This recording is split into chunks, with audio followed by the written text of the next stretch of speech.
Alice Loving Universe, it's Zander, and welcome to TNA Hard to Kill Live Reactions. We're here. It's TNA is now not only back in real life, but in Alice Loving Universe as well. We are here. I am a little tired. The Sanctuary is a little more put together than it was last time you all saw it, about 2 weeks ago at World's End. So we're getting there, you know. I'm just kind of waiting for the platform I'm watching on to get the stream started, but we're here. We got more stuff behind me now than we did before. We've got Shadow Lugia up there. We got Scott Steiner there. We got Monty. We got Mike Pollock, the voice of Eggman. We got Rick Astley. We got Joe Hendry. And we got the Captain Falcon poster. We're getting there. And of course, the Monty light has been moved a little bit. It was originally over on that wall, but we've moved it since last time. So the Sanctuary is getting a little more put together. I can't really show off the rest of the room right now, but we're getting there.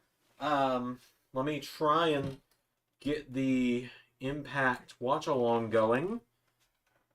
Here, let me see if I can.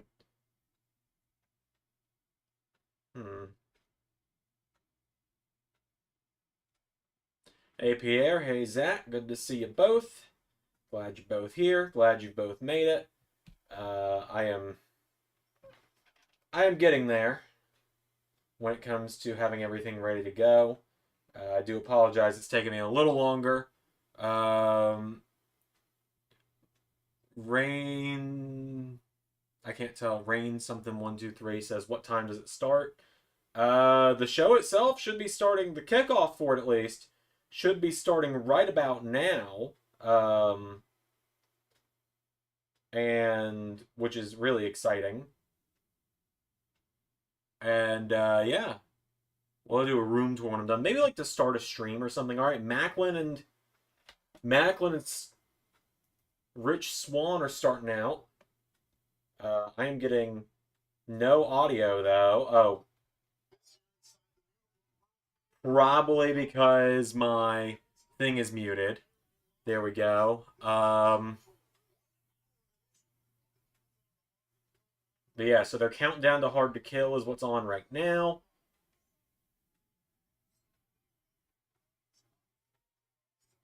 Let's see, I'm making sure I've got everything together here.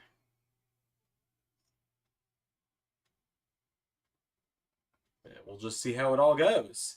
But yeah, I will, at the start of a stream one day, show off the room. But here we are. We did it, the Sanctuary. It's just off camera here is a mountain of boxes still that need to be unpacked, and downstairs is still 4 more boxes that need to be brought up here. So, you know, we're getting there. But there's more shelves in here, so that's pretty cool. It doesn't echo as much in here as it did when I first moved in. Let's see. I'm trying to think what else has changed in the 2 weeks since everyone's seen the full room. I'm probably going to go live on Sanctuary, the YouTube channel, tomorrow, so people will see a little more of the room then. My wonderful wife will be here with dinner in the next probably 30 minutes or so. Hopefully everyone can hear me as well, and Hard to Kill itself isn't like drowning me out. If I can find the other USB extender, maybe I'll extend the microphone to over here on the little stool here and see if that helps a little bit. But yeah, because, you know, I like TNA. I don't want to get on bad standings with TNA, obviously, by their audio accidentally leaking over. Today also makes 1 year since I met Joe Hendry, so that's pretty cool. And it was at this very show last year, Hard to Kill in Atlanta, on January the 13th. Okay, cool. You guys can hear me, but not the show. Good. I've also over on the main desktop, zoomed in on the chat, so I am not looking like a boomer squinting and leaning in looking at the chat. Just water tonight. I'm taking a little bit of break from drinking alcohol for a couple weeks. I haven't drank all year so far. We're 2 weeks into the year, and I've yet to have a drink.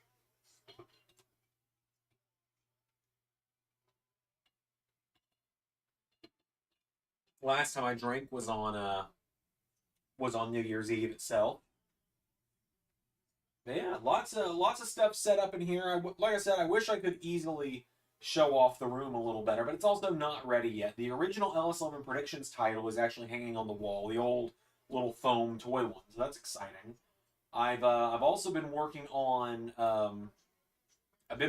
getting ARW Halftime Heat set up. I've essentially duplicated my 2K23 save file, so I now just have two save files I can swap between really easily, with one being the main universe, one being ARW LSWF. And I suppose I can talk about it a little bit now. I'll share more of it later. But since Clash at the Castle happened earlier today, which I'm seeing a lot of people said they enjoyed, and I'm really glad. I'm glad people enjoyed it. I had a lot of fun making it. It was a bit of a stressful time making it this week, just because I've been going through a lot of personal stuff this week that I'm not going to delve into tonight, because it's neither the time nor place for that. But I've just been having a rough few weeks is all. But I'm really excited. Also tonight, apparently we have one of the biggest signings in TNA history tonight, which could be anyone, quite literally anyone. Um, I've got my potential picks on who it might be, but we'll talk about that soon. But yeah, I suppose I can announce this now. We'll make a formal announcement soon as well. I've got a question. Was that win supposed to happen, or did 2K mess up? I don't know what win you're talking about, quite honestly. It depends, because all of the matches went to the finish, or the person who won was supposed to win. I wouldn't just have the wrong person win a match and then air it. I don't know what match you're talking about though, because there was a lot of matches. There were 10. But anyway.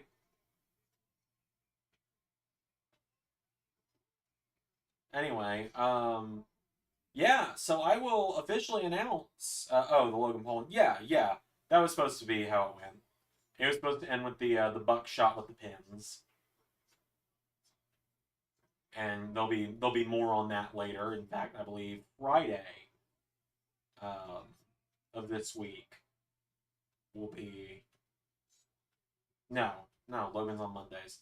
Not Monday this week. Monday next week will be when there's more about that. But anyways, this Friday is when Ray and I go to SmackDown in real life. But yeah, so I've got a little bit to talk about here, and we're gonna do a little more in-depth talking about this later. Season 6, there's gonna be some changes around here. Nothing's getting canceled. Nothing's ending. Well, technically nothing's ending. No shows are ending, but something else is ending.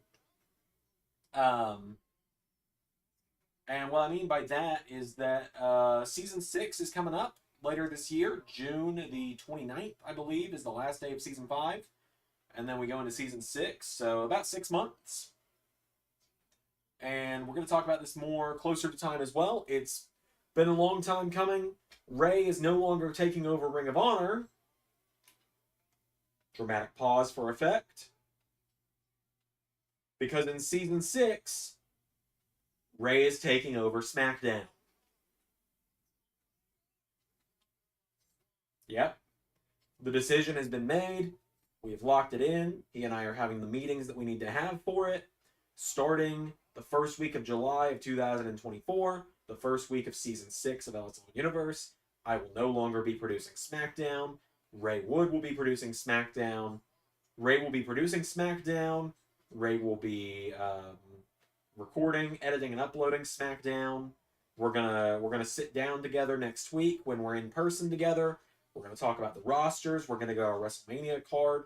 put together. We're going to figure out who's going to go where. He's going to get his roster. I'm going to get mine. I'll still do NXT. He'll still do Dynamite. I'll still do TNA.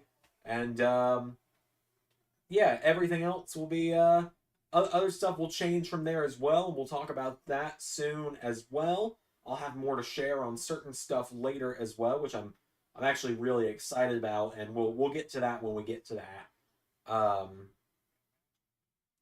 And overall, this is a big change for the channel. Obviously, it's a big change for me. It's gonna be the first time I'm not producing one of the big two shows of the week, because obviously Raw and SmackDown are the two biggest shows of the week. So it's gonna be different. It's gonna be weird.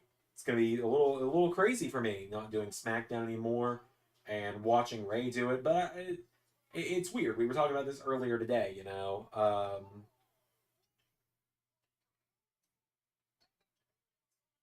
It's gonna be weird, especially because there's some names that he's gonna be getting on SmackDown that I mean, everyone in WWE I've been booking for 5 years now, on as the main guy booking them, but it's gonna change. And there's some names that it's like, oh wow, I'm not gonna be booking person X anymore, and I won't talk about specifics of who that is right now because again, WrestleMania is still 6 months out. You know, it's only January right now. But yeah, Ray takes over SmackDown. I'm really excited. He's already told me. He's already told me a lot of his plans that he thinks are going to be good for it. I think they're great plans as well. We actually, for the third, fourth time already this season, maybe more, the WrestleMania main event has changed once again this year. The WrestleMania Night 2 main event this time. We changed the Night 1 main event a few times. But yeah, this time the Night 2 main event's changed, which is kind of crazy. But separated, producing like a real life draft where he's got his own pay per views, like ratings. So we're not going to really look at views or do any ratings wars, but yeah, pay per view wise, we're going to keep. That's part of what the brand exclusive pay per views is going to be for. Is that way we can each tell our own stories without stepping on anyone's feet. For most of the year, it's going to be separate pay per views. So for example, doing Raw, I would probably get Clash at the Castle. I would get, I'd get like Clash at the Castle, Payback. I'd probably give Ray Bad Blood because that was his creation. So still, he'd get Bad Blood. He'd get Backlash instead of Payback, so on and so forth. So like 7 or 8 months out of the year, it would be separate pay-per-views, and then for Rumble, Mania, Survivor Series, and SummerSlam for sure, it would be together. We're talking about a 5th joint pay-per-view there. Steve Macklin just won the first match of the Revived TNA. Really love the set they've got going on as well. I would just like to say that. Big win there from Macklin as well. I'm hopeful he's going to do big stuff in TNA. Selfishly, I would kind of like to see Macklin get another shot at WWE one day, but I don't know. I think he's a really good fit in TNA. He's kind of like he's a medium-sized fish in a small pond over there, and I like that.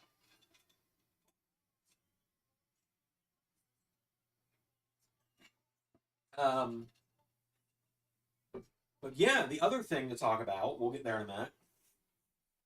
Another thing we're talking about, and I'm excited to see how chat reacts to this. Like, I'm really excited to see how chat's going to react when I say this. We're possibly going to be putting the Money in the Bank ladder matches back at WrestleMania starting this year. There's 2 nights of WrestleMania, 2 Money in the Bank ladder matches. WrestleMania is one of the 4 shows of the year where everyone comes together. And so to do the ladder matches there and have, the start of the season be when people get Money in the Bank instead of the middle of, or the first third of the season, it's gonna be different. Doopy Guy asks a fantastic question, and we're actually getting there in just a minute. Doopy says, will promotions like MLW or NWA ever come down with Southern Universe? And we will get to that in just a minute. I am gonna let the chat catch up on the WrestleMania Money in the Bank ladder matches real quick. Another thing I really like about Money in the Bank being at Mania possibly is Money in the Bank as more people get to be featured on WrestleMania, and also I don't have to do big ladder matches for championships as often, which be nice. And Money in the Bank is a fine pay per view, but also it is a little bit inconvenient sometimes. So I'm really excited because we've also still got both Money in the Bank contracts out there. Honestly, I'd be up for it. I liked it when Money in the Bank was at WrestleMania, says Pierre. Zach says, yes, Money in the Bank comes home to WrestleMania. Yeah, and I like it because, one, it gets a lot of people on the card that would otherwise just be in kind of throwaway matches. Like, I think about earlier this year when we did WrestleMania, or last year now, when we did WrestleMania Season 4 in LA. Like, the AJ Strowman and Edge match probably wouldn't have happened if we were doing Money in the Bank. They probably would have all been in Money in the Bank.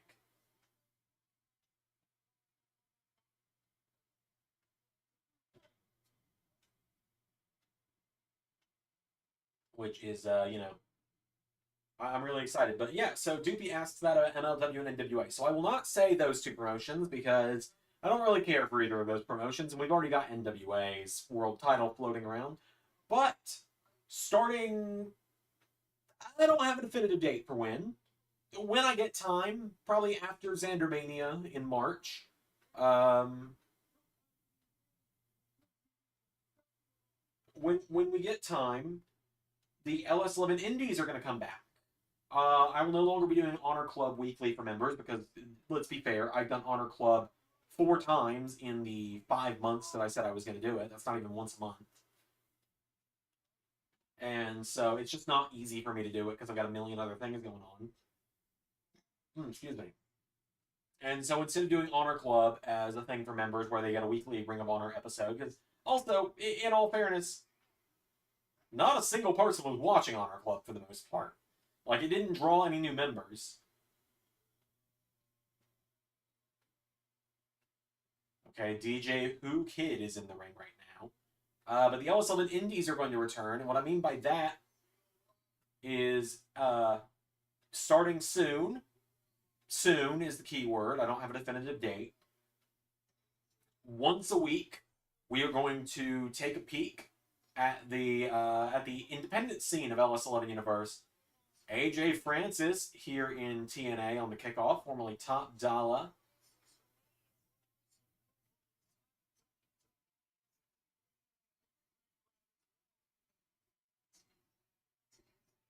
Kind of glad to see it. I like AJ Francis, formerly Top Dollar. He seems like a good guy. He's gotten himself in incredible shape. He does so much for charity as well, like with his canned food drives. He just seems like a genuinely nice guy.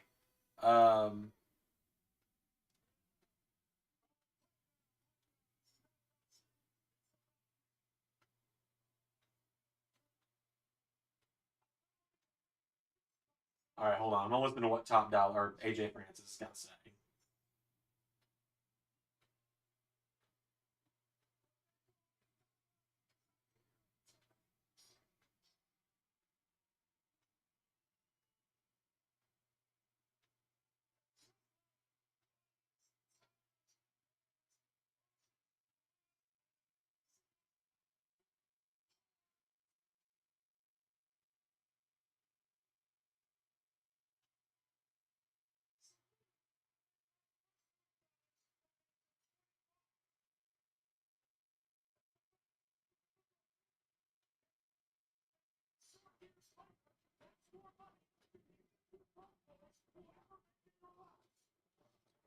Um,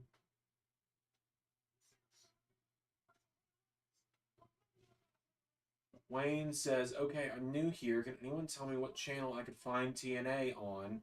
Now I live in Michigan. Um, Weekly on TV, it's on Access, but right now it's pay per view. So I don't know exactly. Um, I think you either get it through Fight TV for the pay per view or on their TNA Plus. But yeah, anyway, so the All-Eleven Indies are coming back, and so what I mean by that is starting soon, weekly, members are going to get not only WWE Live as usual, because I do enjoy WWE Live. I will try and get an episode of that out for tomorrow. We'll see what happens. Um,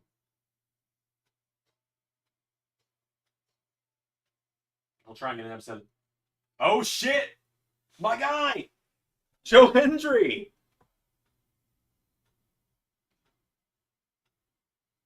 Joe Hendry just...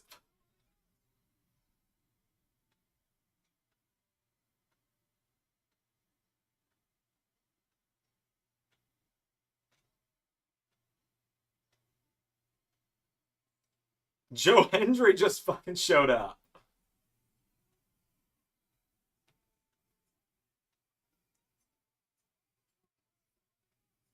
My feed's only showing a buffering screen, but I can hear it.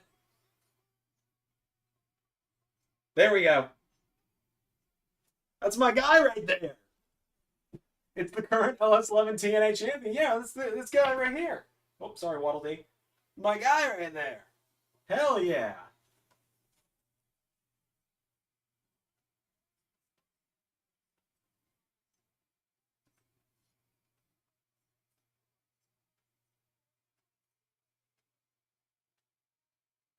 Love this guy. I was worried we weren't gonna see, I was worried we weren't gonna see him tonight, and that I wore this shirt for nothing. And you know, it's whoops. It's funny. I know a lot of people probably wonder about it because I always wear his Ring of Honor shirt. I do own his TNA shirt, right? But here's the thing. The reason I don't wear it is white is not a good color on me. I look incredibly huge when I wear white. Everybody shut up. Joe Hendry's talking.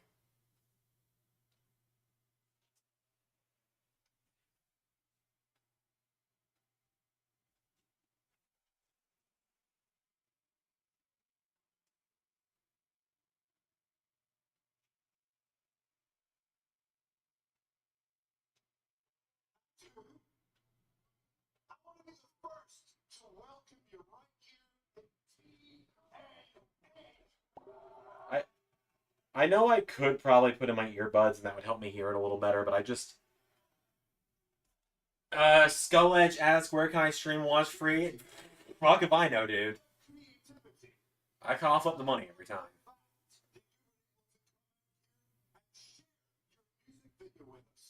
Oh my god, is Hendry about to premiere a music video?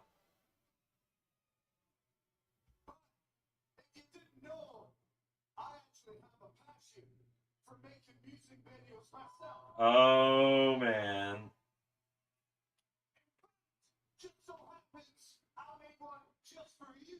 I need to check someone here. Okay, I need to be careful about how I angle my phone. Good to know. Alright, what Joe Hendry got time?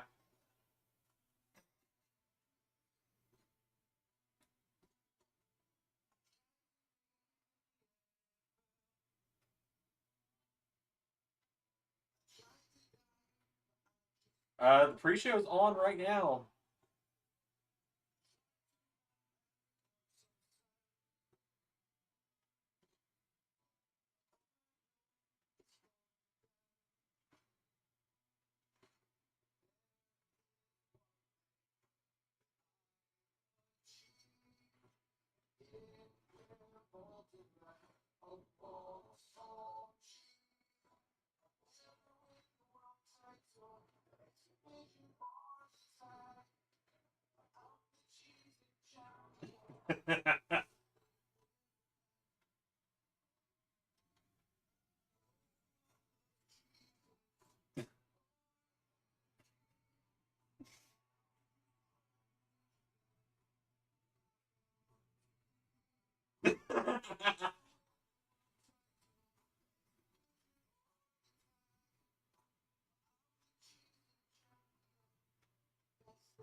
Oh my god.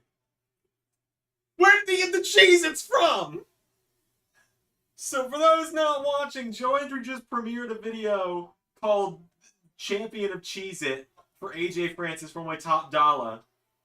Oh! And Hendry just got hit over the back with a laptop. So I guess we're probably going to get AJ Francis versus Joe Hendry soon.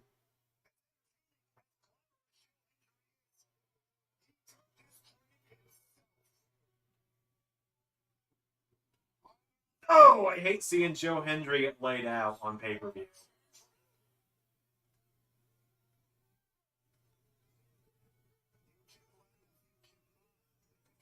Yeah, I should probably put my earbuds in just so that I can hear better. Because I'm old. You know, I'm the ripe old age of 23. I can barely hear things.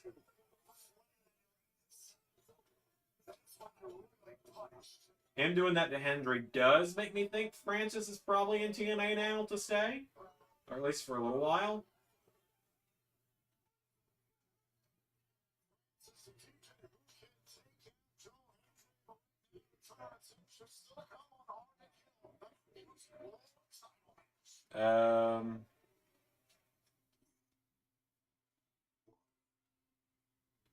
What's going on here? Doopy asks, is there going to be another AEW WWE Forbidden War this year? Because it's War, not Door, that we do. Yeah, we're doing it this year. I can't confirm if we'll do it again next year. Personally, I don't know if I want to do it again next year, honestly. I feel like doing it twice might be enough for me. We'll talk, Ray and I will talk about that off stream, though. Blue says pay-per-view on cable is a technical difficulty screen, and Triller says 8. TNA Plus is what I'm watching on right now.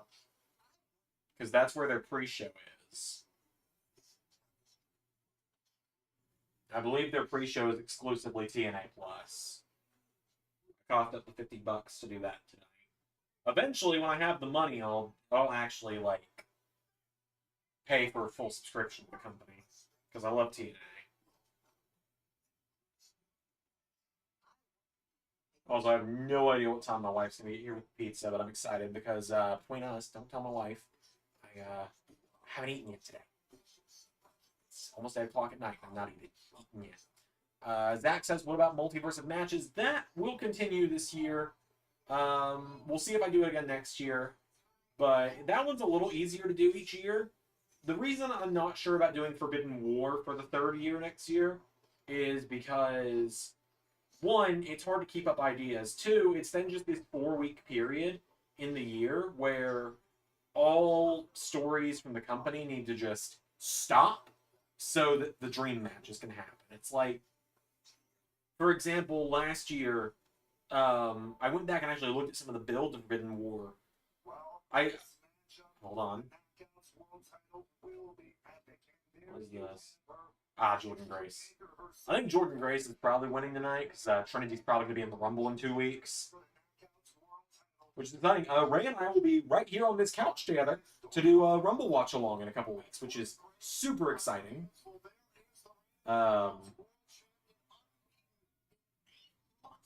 Really excited to see. I like Trinity's hair. Really excited though for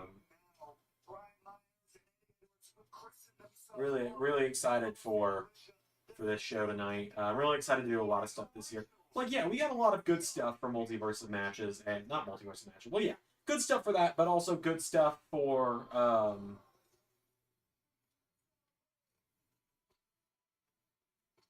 the system. What is the system? Is the system what Moose and Myers are calling themselves now? Okay, because I see Eddie Edwards on there. Alright,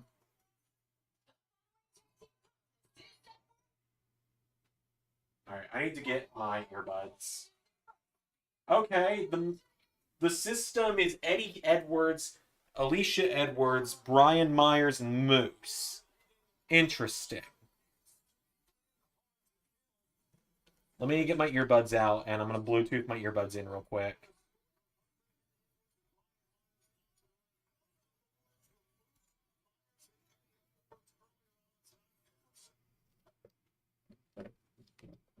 Oh, geez, that's...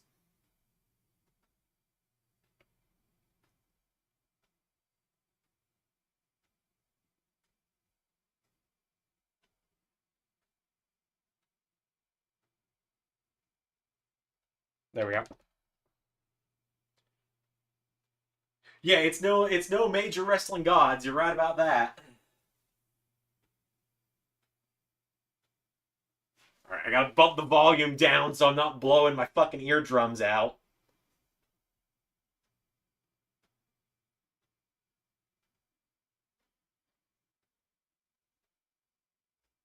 There we go.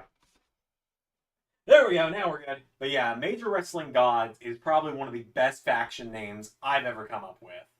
If I may gloat a little bit on that one. And I'll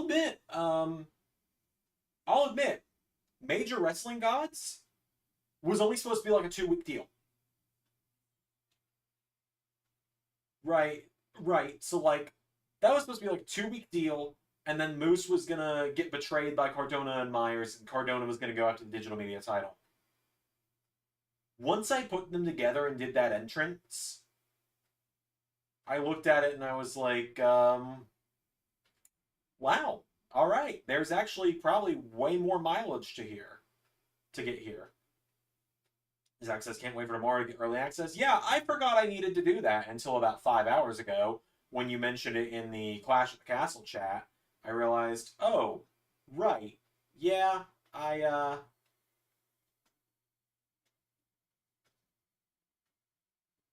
realized, oh, yeah, right. I need to actually record that. And so Raw has now been recorded. I hadn't even written Raw yet, was the craziest part. Oh, Eric Young's growing his beard back, it looks like.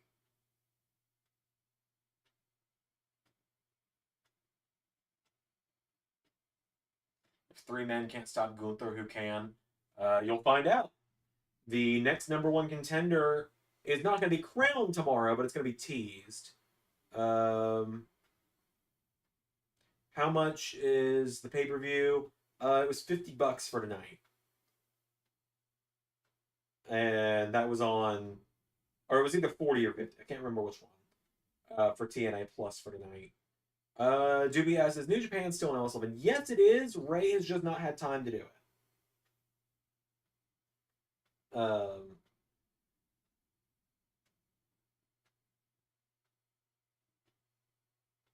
Ray has just not had the time to get the episodes done yet.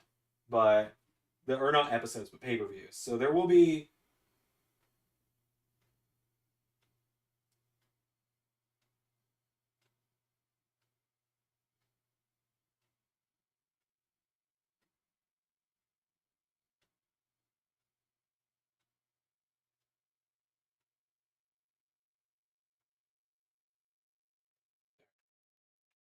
Although my stream that I'm watching on is buffering a little bit. Don't know what's going on there. Might be a TNA thing.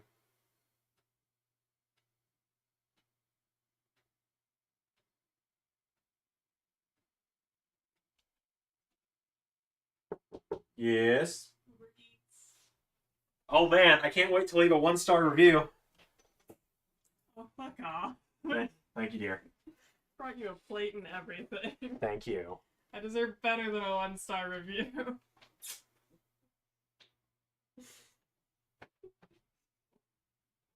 I think they might have been able to see that. What? Hold on. No. Lean back in the way you were hugging me. I was right here. Okay. You stepped back. Okay, good.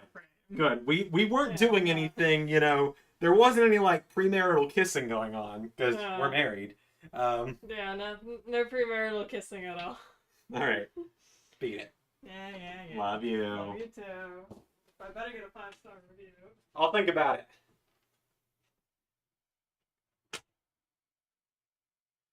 Zach says, hopefully it's main event Jey Uso. You'll find out, is all I will say there. You'll find out tomorrow. For members, you'll find out tomorrow who's got the next shot at Gunther. Well, not guaranteed who's got next shot at Gunther, but who wants next shot at Gunther. What poor soul is stepping up next? Did anyone else notice some segments on AEW this week cut through the beginning of MJF? Yeah. Yeah, Ray's editing software, he and I talked about this today. His editing software just fucking sucks. There's no sugarcoating it. Ray's editing software is terrible. And we're looking into getting him something else that will not cut off segments and matches like that. Oh, come on, Domino's. Don't do this shit to me.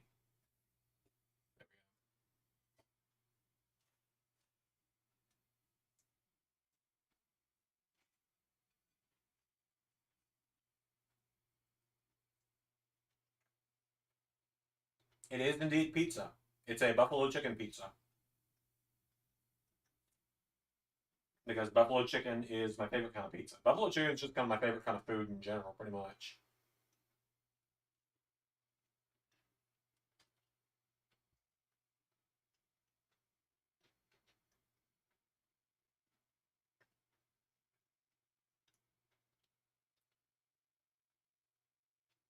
But yeah, feel more than free to keep questions coming, guys. TNA streams are typically the best place to ask me questions because I'm usually just a lot more excited during them.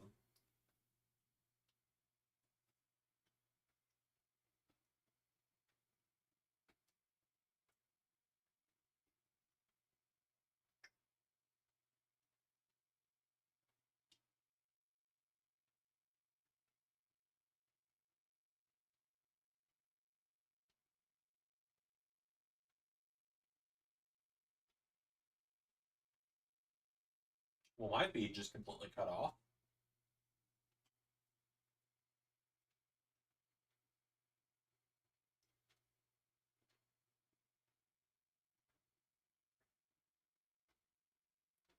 I have no idea what it was supposed to be, honestly, Zach. I don't write AEW, so I have no clue. I only know the stuff Ray tells me, and he has not told me what the deal is there.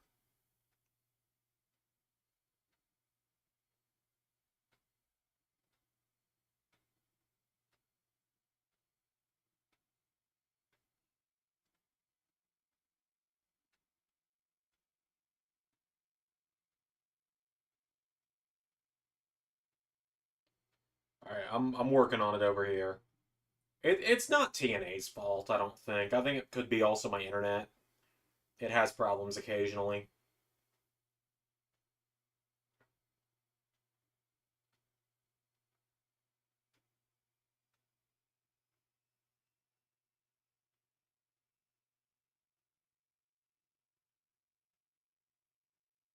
Well, my earbuds are just not making any noise, so that's great.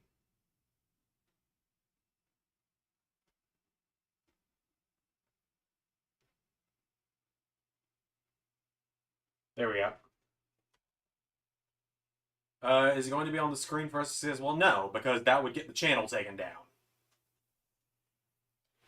That's not how it works. If I played the show on the stream, I would lose the channel. And given the number of subs and how long this channel has been going, I love TNA wrestling, but I'm not going to lose the channel because of it. So if you're looking for footage, you're in the wrong place. Hence why it's live reactions.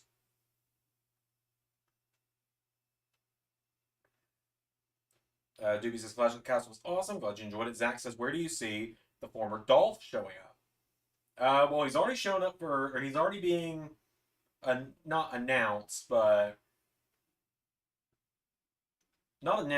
more so teased for GCW. He showed up in New Japan already. In LS11 universe, it's a wait and see kind of thing. Doobie says, will the Universal title ever be in LS11? It was there in the beginning. We switched it to the World Heavyweight. And at this point, it's kind of gone in real life, too. Everyone just calls what Roman has the WWE Championship. And as soon as Roman loses that belt, they're going to quietly retire the Universal title and just go with the WWE and World Heavyweight titles.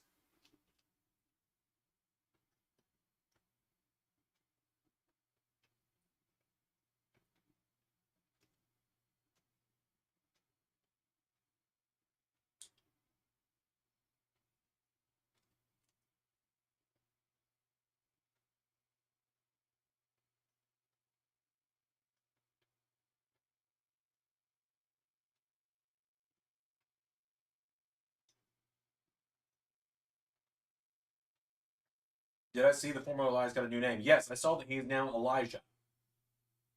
I saw that when it got announced a few weeks ago. I just haven't he hasn't appeared on the channel yet in a little while. So he'll be called that next time, but there's going to be a storyline reason leading into it, not just, oh, he was the artist formerly known as Elias last week. Now he's just Elijah. There'll be like a storyline at least leading to that. The system get the win.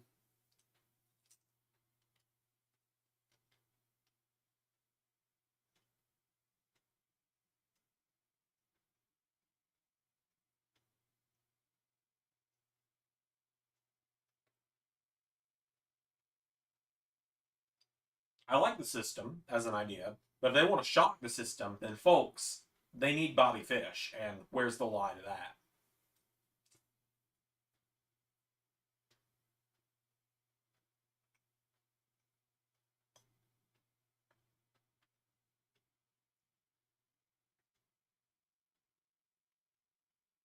Also, let me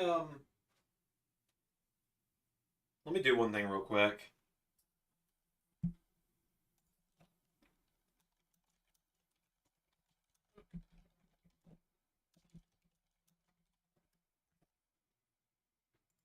Can I hold on? I'm working on it. I just need YouTube to not have its weird, stupid reaction thing. There we go. Pinning the message. Restoring chat. I do apologize. Everyone's just having a look at this side profile shot of me leaning over. I know I'm the most physically attractive human there is with my extreme obesity and everything else I got going on. Eventually, I'll have a better setup for all of this, but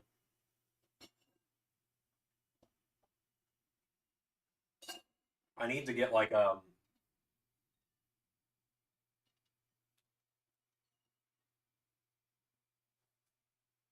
need to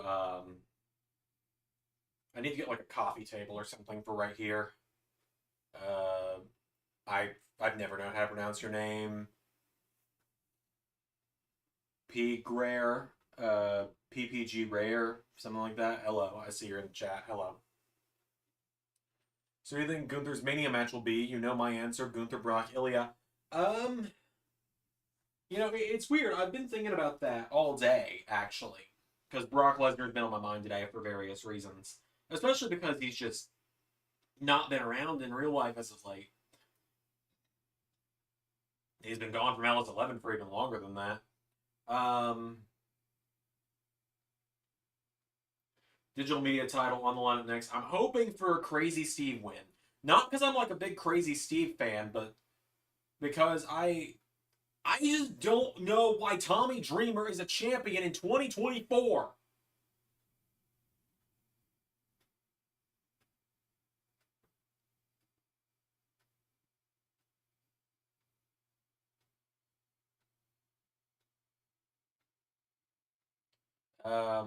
Not much. Not much, dude. I'm doing the watch along. It's our live reactions. I guess we stopped calling it watch along because people started commenting like, "Oh, I came here because I thought there was gonna be footage from the show. It's just this guy talking."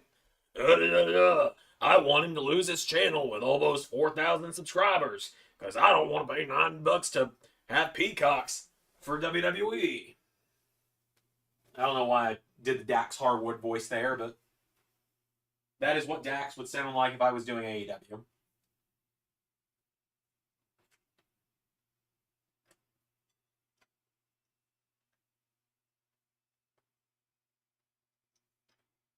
Zach says AOP is back in WWE Universe. That's exciting. Yeah, that is a return that has been waiting in the wings for a little while. I've literally just been waiting for them to return in real life to know for sure, like it wasn't going to be a Eric Young situation or a David Hart Smith situation where they get rehired and just never show up and get released. So to address AEW, I'm going to upload the Edge and MJF thing probably to TikTok because I lost the origin, because I lose the original of the episode. Gotcha.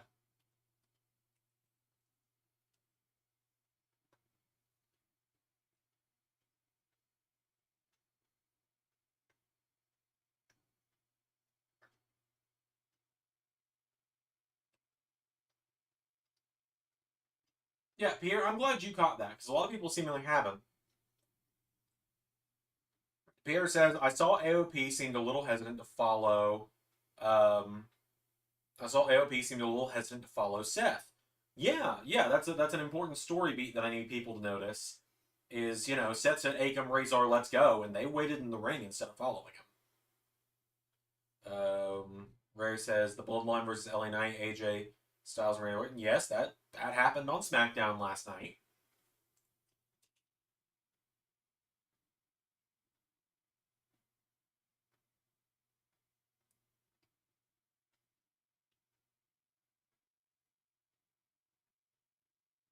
God, I love the look of the new belts that they've got in TNA so far. And we get one last new belt tonight with the Knockouts tag titles. Okay, so Ray says that what happened with Starks and Guevara is they agree to a title match. Winner is coming. Cool, good to know.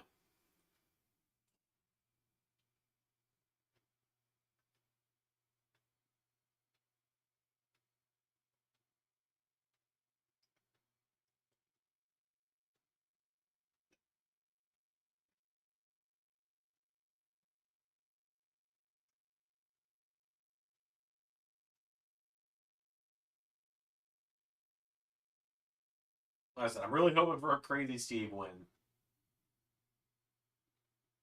Does anyone know if Hammerstone signed a TNA contract or it's just one match? So, Brian, to answer that, currently they're referring to him as one of the hottest free agents there is. Um, my assumption is he is just that right now. TNA does a lot of that where they'll bring in free agents for just little few week-long runs, and I can see that being the case with Hammerstone tonight. Like, Osprey. I believe Osprey is going to be at their tapings tomorrow. Um, so it's probably just a case of that. It's like, Matt Cardona worked for TNA for about 2 years without a contract. Love that MJF has the eye patch and neck brace. Yeah, Ray's current stuff with MJF is hilarious. Ray W, I used to just kind of click through it usually to get the results. To do like the results in order to do the win losses on the channel website, lsfuniverse.com, linked below. But I ended up actually now I actually usually watch most of the show. Oh,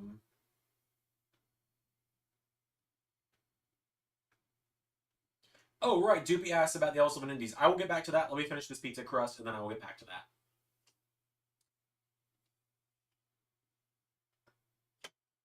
Because I have the brain of a hummingbird.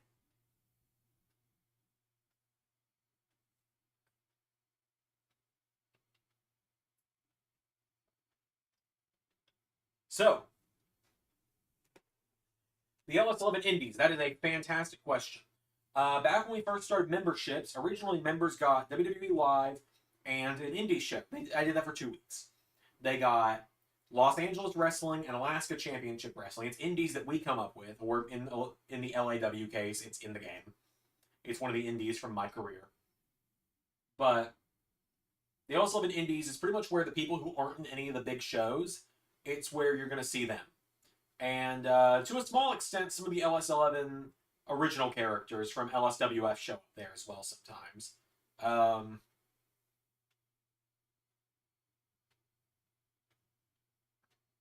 So, for example, the first LAW show we did, and the only LAW show we've done so far, it featured an LAW Women's Championship matchup between Showstopper Elizabeth Bell, who was from LSWF after that show ended, Cassie Lee, the former Peyton Royce, Miranda Elise from Ring of Honor, and the former Caitlyn Celeste Bonin, who was a free agent at the time, and still is at the moment, obviously.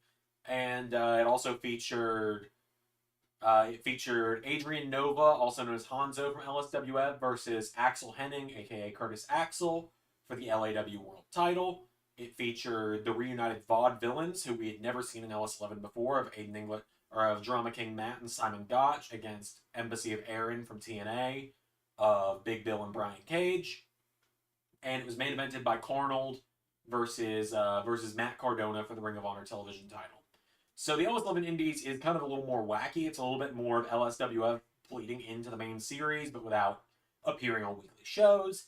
And so the way it's going to work is once a week for members, they're going to get full 20, 30-minute indie shows across one of, I believe, 5 or 6 companies is what we've discussed.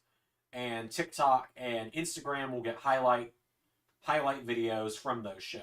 And it'll just be a good way for some people who aren't normally featured on on the main shows and are currently free agents to appear in the indies, quote unquote indies, that are going to be featured.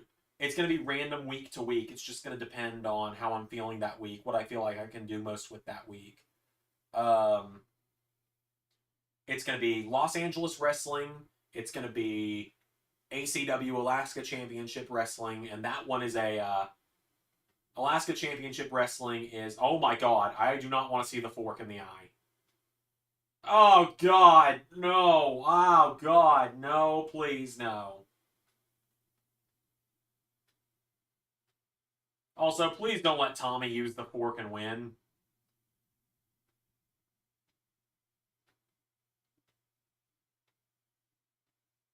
But anyway,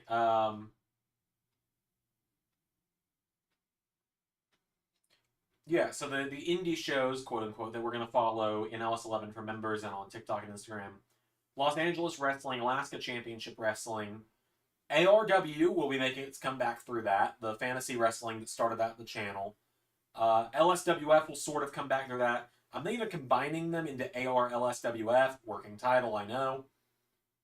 May just call it ARW, I don't know. DPW, yep, Deadlock, and Ring of Honor. So those are the 6 shows that we'll occasionally see. Man, at the Rumble for ARW, when I saw Carnold sitting like that, it reminded me of John Cena after he lost to The Rock once in a lifetime. Well, yeah, if you look on Twitter, Carnold tweeted out that picture when he lost. Everyone's saying they love the Juice bar. My God, Juice Robinson is my favorite thing on AEW right now. I want to see Juice get all the love in LS11 Universe because I did not use him properly when I had him in Impact, clearly.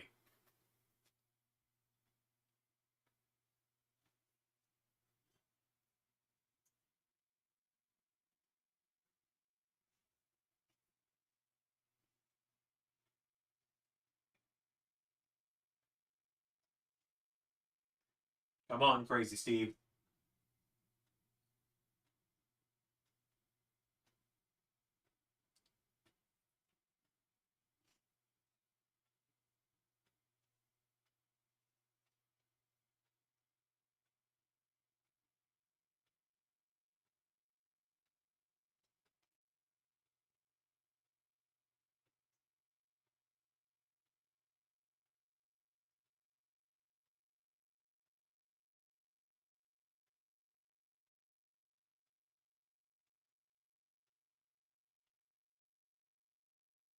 PRS's highlight for him of the week for AEW is a tie between Jay, Juice, and MJF. I agree. They're all so good.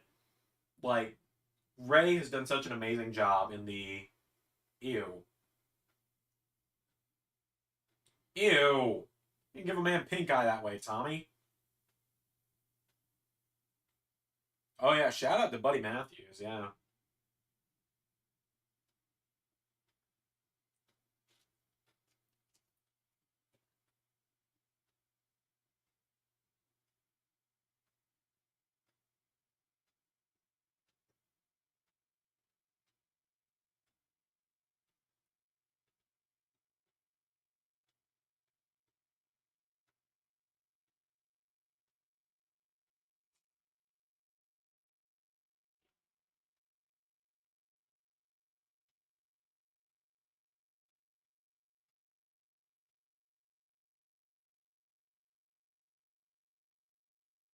Oh, no.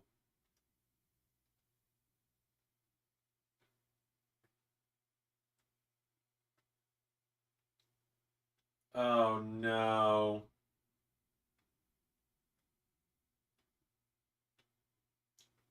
Steve is tying up Tommy.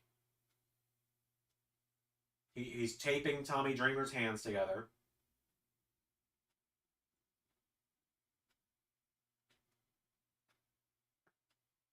Oh, dear God. He's got an unmarked black bag and it's wrestling. We know what's happening.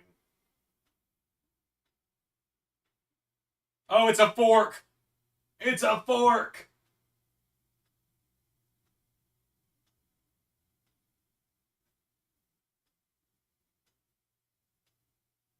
Is it a bag full of forks? It is a bag full of forks. I'm gonna be upset if it's not like one of those big serving forks. It's a bunch of forks. He's just, oh no. He just put a bunch of forks down Tommy's shirt. What is he about to do? Oh, he's kicking the forks into the chest. What the hell?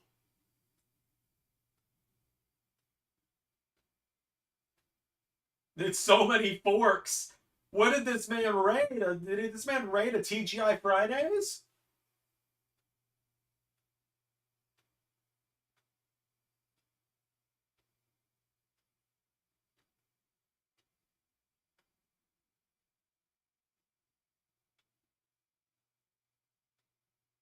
Ow. I swear to God, if Tommy Dreamer kicks out.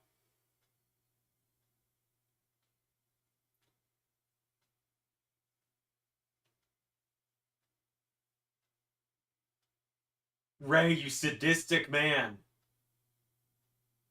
Crazy Steve with the dub. Thank God.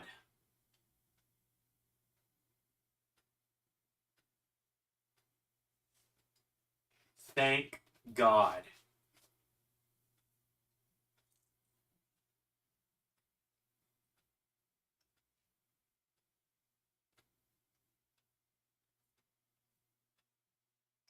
Are you doing a Rumble one? I assume you've been watching along. I said, yeah, earlier on the stream, I said Ray's going to be here on the couch with me in a couple weeks for it. The only reason I didn't do it last year is because I was in Paris.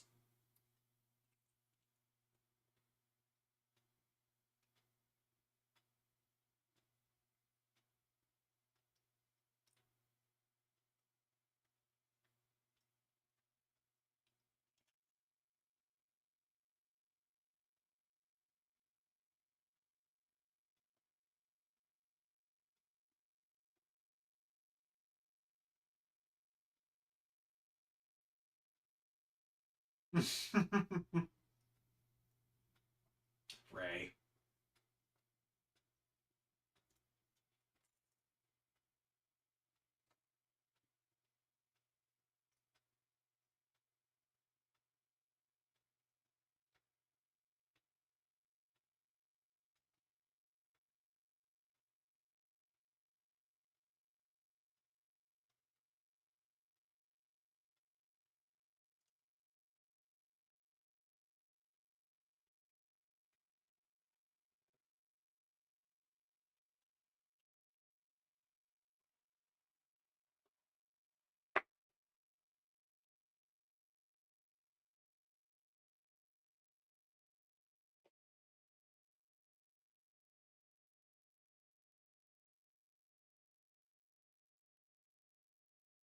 All right, Hard to Kill starts actually on pay-per-view in just a moment here with the Ultimate X match.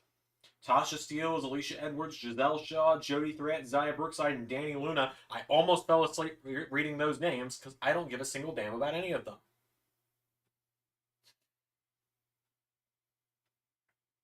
Ray says the catering company accidentally left their forks from the wedding a few days before. One of the employees walked in. Hey, have you seen the bag of... Oh, I'm so fired.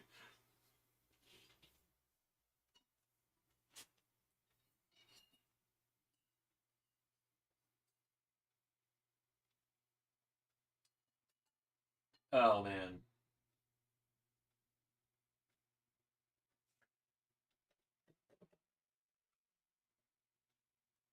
I think we're going to see pretty much new champs across the board tonight.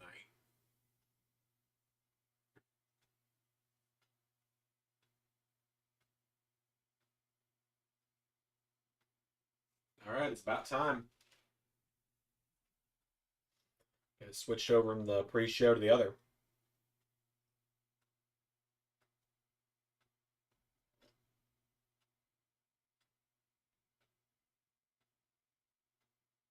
Here we go. TNA Hard to Kill. This is going to be exciting. I'm excited. I hope you're all excited.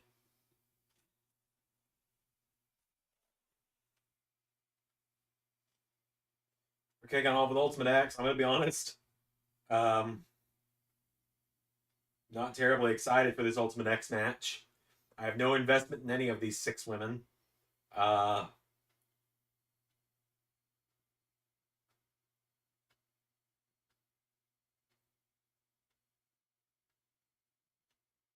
But I'm gonna, you know,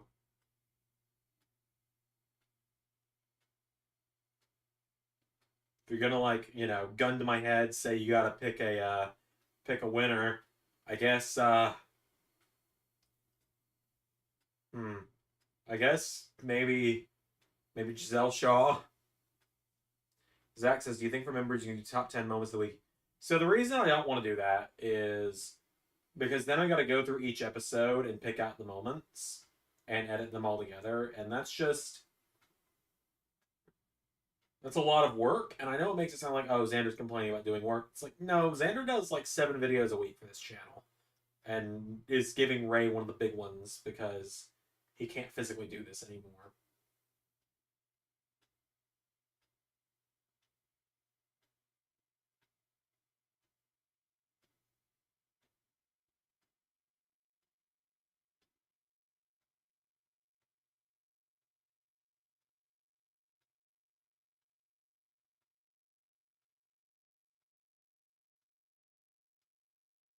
We are buffering, boys. We're buffering. Swear, there's only like what, the 5th TNA watch along I've done on the channel? Bound for Glory 21.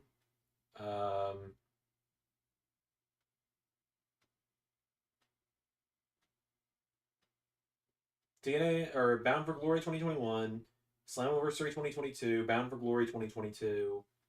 Okay, this is number 6. I've done 6. This is number 6.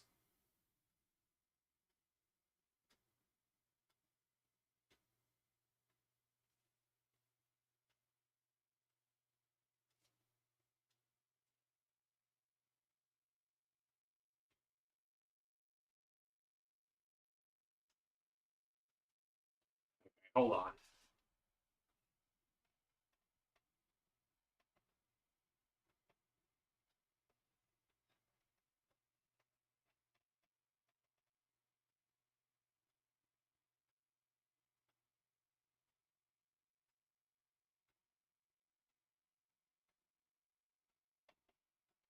There we go.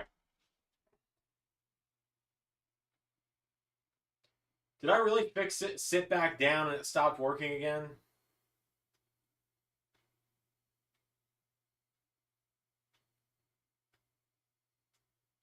Hopefully this will be more Letterman to Conan than and less Leno to Conan. Either way, Conan. Man, I am invested in your Ali character, the presidential type character going into a campaign. Yeah, it's exciting. GYV is now in Palace Sullivan Impact as well. They're on the roster now as well. I'm really excited about that.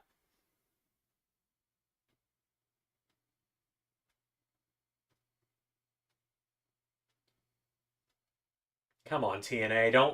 Don't have like a terrible first stream.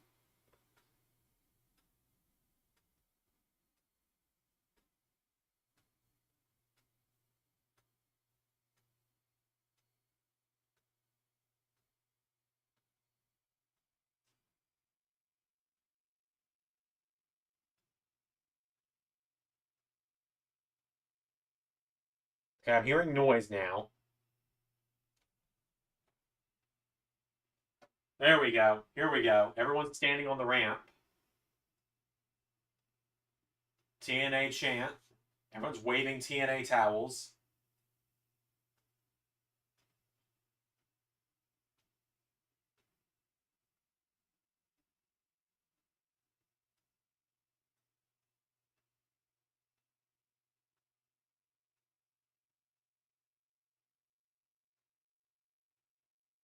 It's not TNA's fault, Zach. It's not.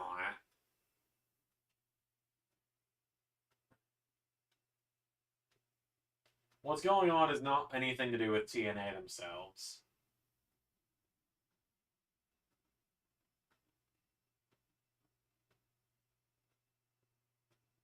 A lot of people standing on the ramp.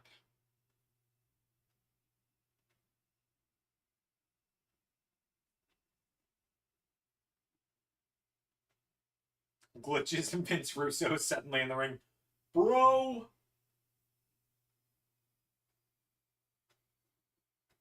So, tonight, they have said, I think they said it's going to be tonight, that some new signings are going to show up tonight. I just fucking leaned back. Yep. As soon as I leaned back.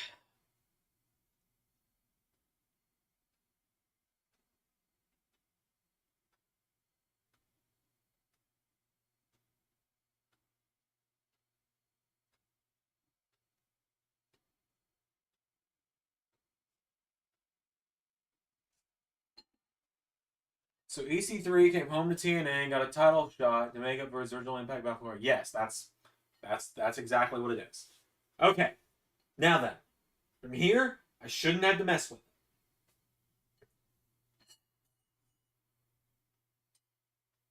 it. Okay, everyone's now no longer on the entrance ramp.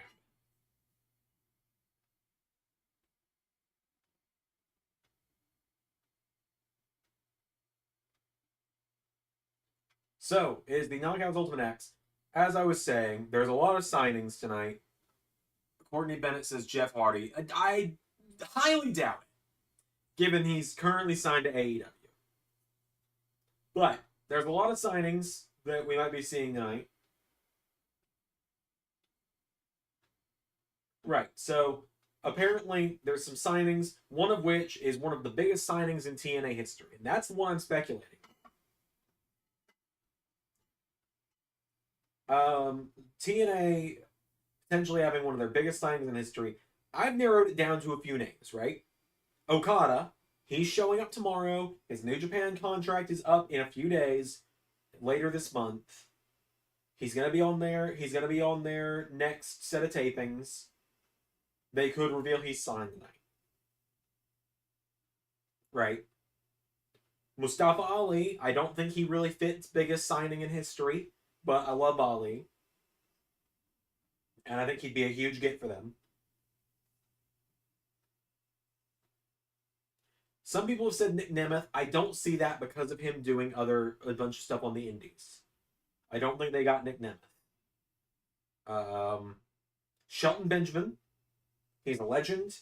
He's never been a world champion. But he's a living legend.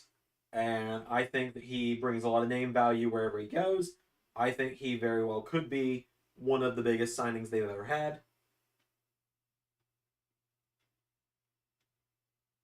Let's see. Mercedes Moné, I highly doubt that one. Especially given the money she wanted from WWE. I highly doubt that one. And then, I don't even want to manifest this one, but I'm going to say it. Goldberg.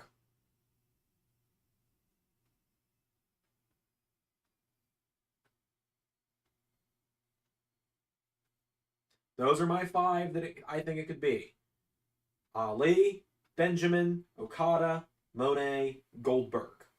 Could be one of them. That's my guess for one of the biggest signings in TNA history. Or it's Monty Brown. You know? Could be Monty Brown.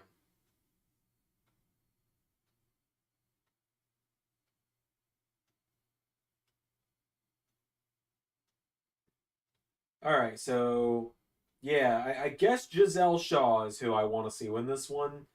She's alright, I guess. I've seen her wrestle 4 times, all of which were at TNA tapings last year. She's alright. Jody Threat, I just don't really care about. Same for Tasha Steelz. Danny Luna, I guess, maybe. And then I know nothing about Zaya Brookside. She's alright, I guess. And, yeah. Kurt Angle maybe as an authority figure. They've already got Santino for that, and I don't think that would count. I don't think that would qualify, oh, we got a new authority figure. It's one of the biggest signings we ever had. I don't see that. I don't see 2024 Kurt Angle being a biggest signing possible.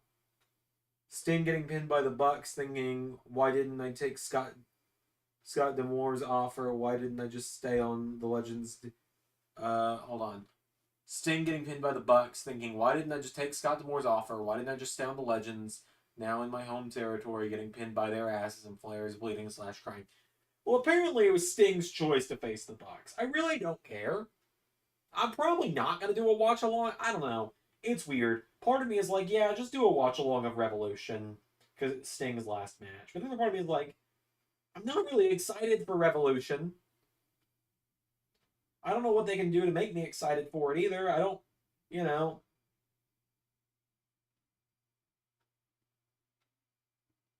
I don't know.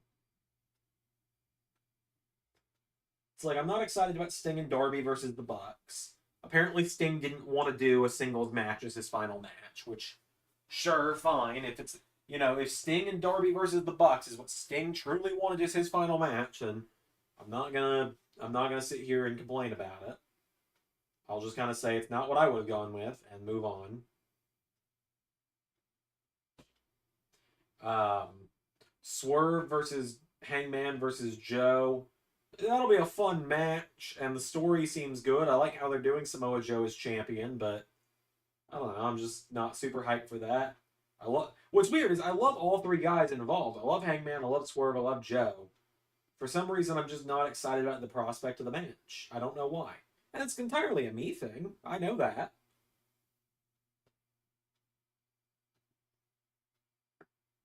And let's see what other matches.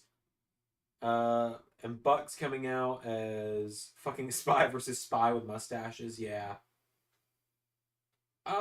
Zach, I've pretty much always been more excited for WWE pay-per-views. Notice I do watch-alongs for pretty much every WWE pay-per-view. I say pretty much because I've had to skip a few over the years. Obviously, whether it's been because I've been on vacation or other stuff. But I've done like 6 AEW ones, and that's it.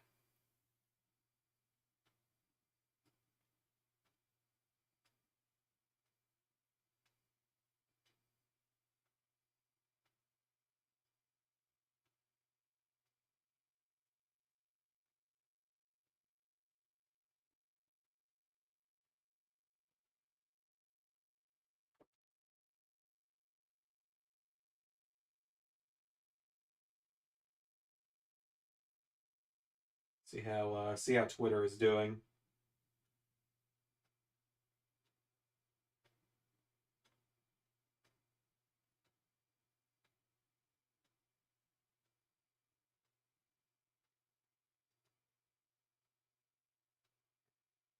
Oh, the new Knockouts tag titles actually got revealed on Twitter 6 minutes ago.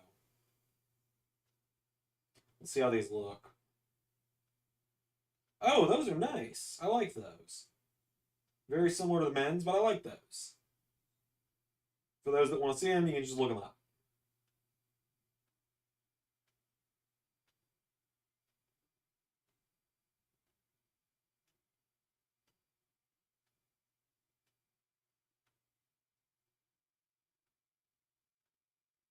Let's see. I have my fingers crossed. One day we get Keith Lee versus Joe Hendry in Universe. You will see.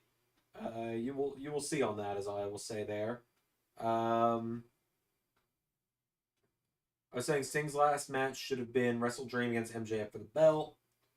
Zach says I would have had Sting versus Christian one more time. Like I said, if Sting didn't want to do a singles match, that's fine.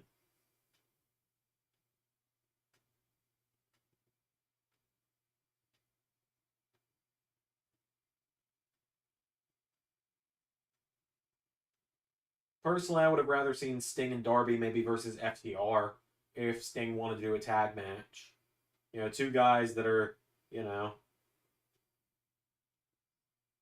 I don't know, a little more similar to him. I know they did that match a couple years ago during the Punk MJF feud, but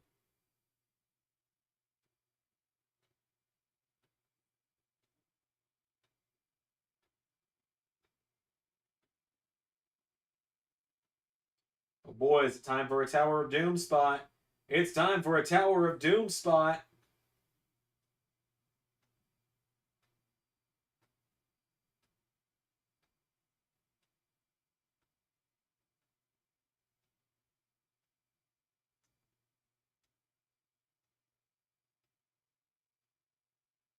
Oh boy, are we getting another Tower of Doom spot?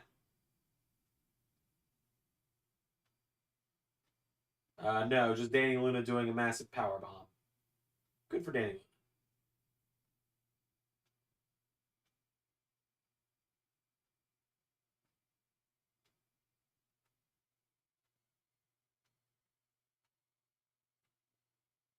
Well, it's like I've said a couple times. Sting doesn't want to do singles matches. So in my mind, if we're gonna if that is the one restriction we've got, is Sting's last match can't be a singles match because that's not what he wants, then I'm gonna think tag matches. And yeah, probably FTR would be the team I would want to see them go out against because I just I don't care about the Young Bucks and their huge transformation.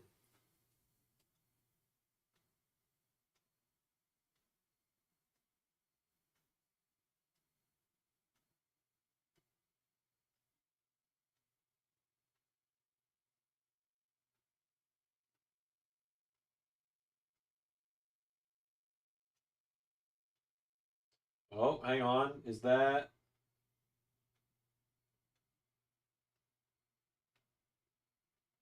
Oh yeah, that's Alicia. I couldn't tell for a second.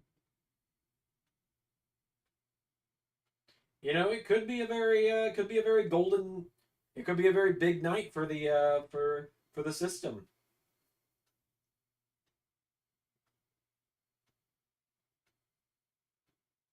It's funny, Alicia Edwards is just someone I have done nothing with. I think she's had like two matches ever in LS11. And it's multiple things that have caused that. It's one, I just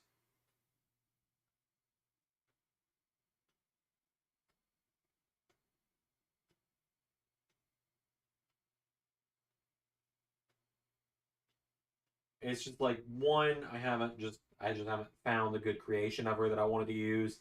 And two, I don't know. Just don't really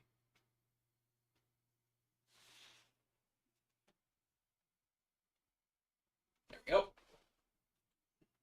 I just don't really have much interest in her or Eddie, I guess.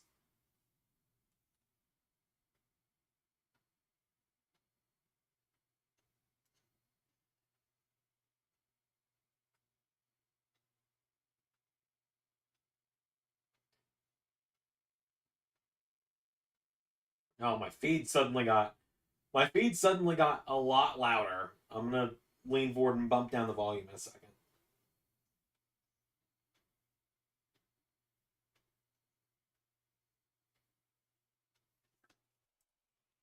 Let me pop the volume down just a little here. There we go.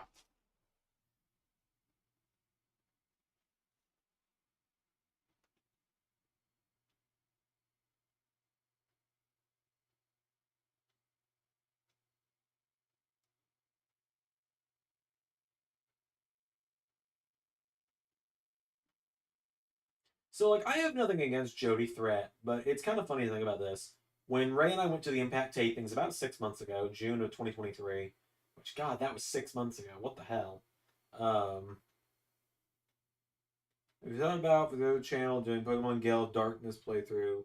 If I did one, eh, there's a modded version of it that makes it a lot harder. Maybe I'll do that. I don't know.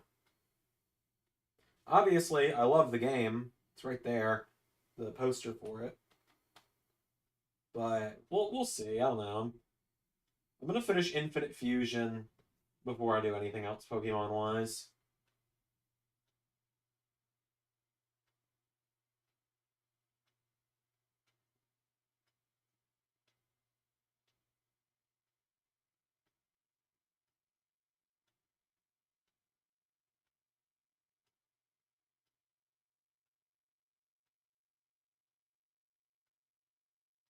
Apparently, the fans don't really care for Jody Threat either.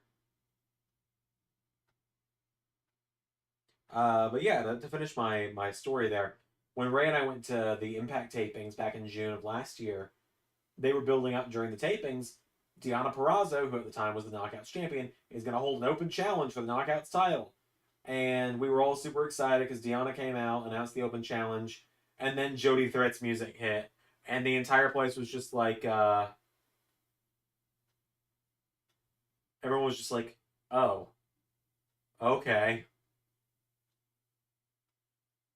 You know, it's funny. Some of the other stuff you guys can't see yet is I've got posters for most of my Pokemon Let's Plays on the wall over here. I handmade posters that feature myself dressed as the trainer from the game and my team of 6. Oh, Giselle Shaw won. Cool. My initial guess of Giselle Shaw, I guess, came to be. How about that? Good for her.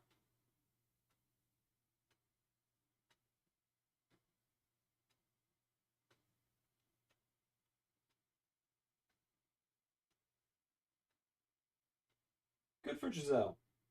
I know she's been there a while and hasn't been a champion yet, so I wouldn't mind seeing her get at least a chance at the top.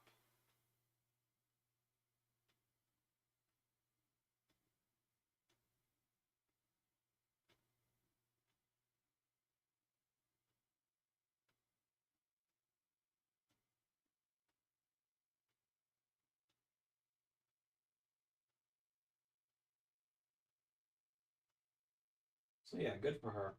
Maybe she'll win, maybe she won't. Who knows? Like I said, I don't see Trinity walking out tonight with the belt. I was kind of hopeful that the reveal of the Knockouts tag titles would happen like in the ring, and we would get like a new Knockouts tag team showing up to throw down a challenge for MK Ultra for the tapings the following night or something.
But yeah, I see pretty much all the belts changing hands tonight.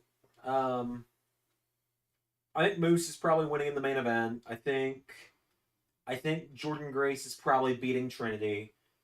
Um, I think that because he just signed with the company proper, I think Kushida. I think Kushida's winning the X Division title tonight. And I think ABC are dropping the belts to GYV.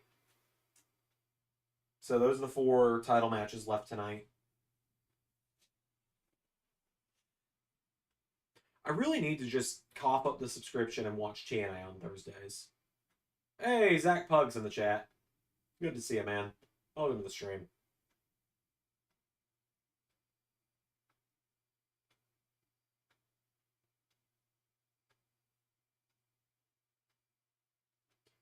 Oh no, we're gonna get a yeah, we're getting a recap of Joe Hendry getting his ass beat.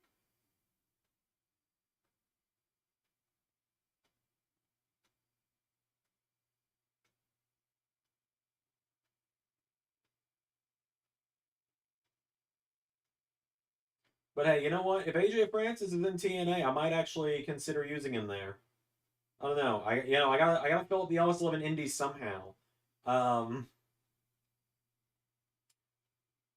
do I want to reveal it yet? I don't know.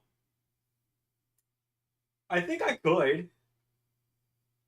You guys want to know what the first Ellis 11 Indie show is gonna be, and what the first Ellis 11 Indie World title match is gonna be of the returning indie shows soon? Because I want to see the chat's reaction to this tonight.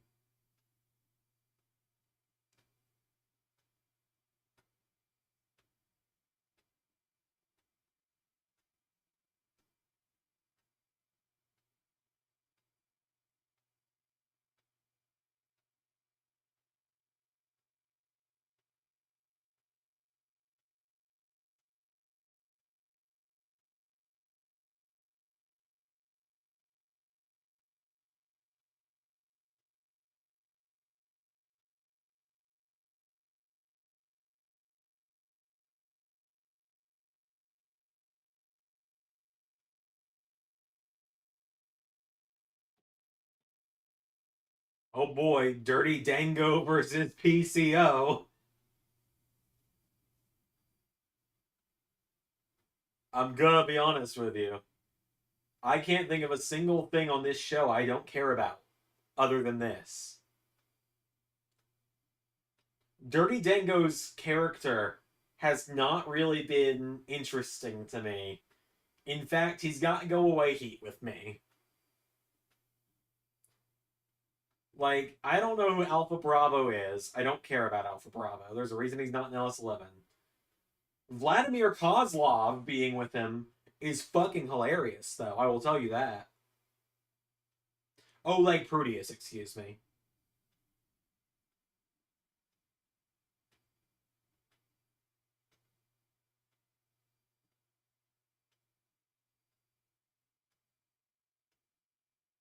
And he's going to take the mic, and all he's going to say is, God, I hate pro wrestling.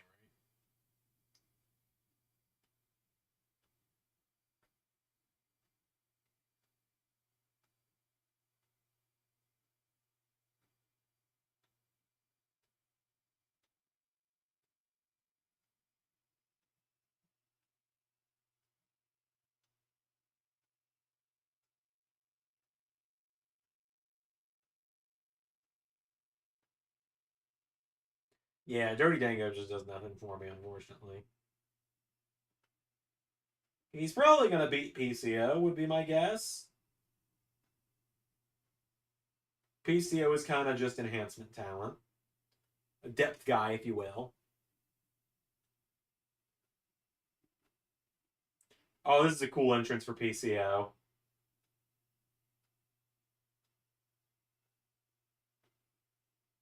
This is cool.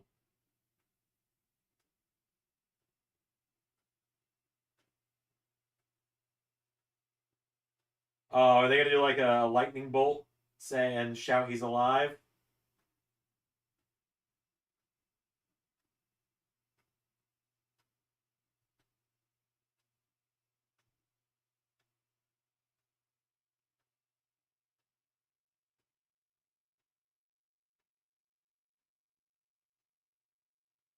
PCO is one of those guys that's grown on me.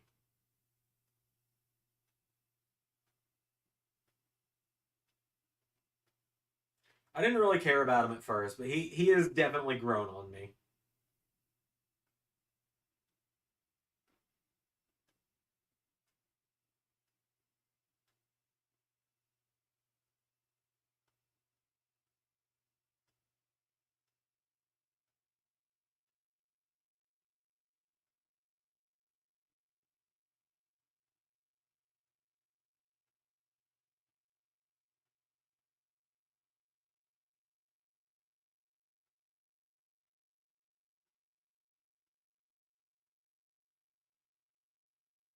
Oh man.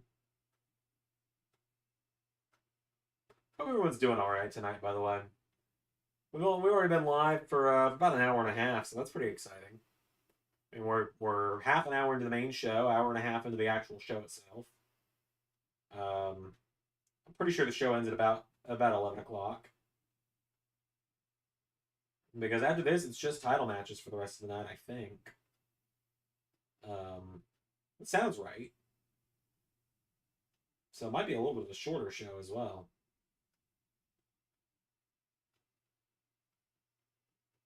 Although, oh my god!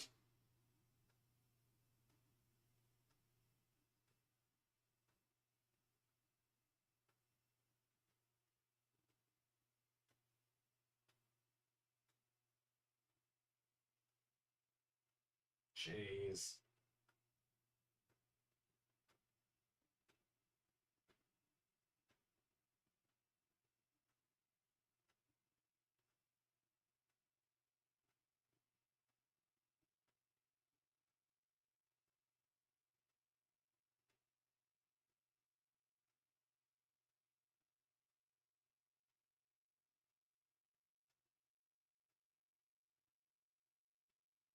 Oh boy, Alpha Bravo's gotten in the ring.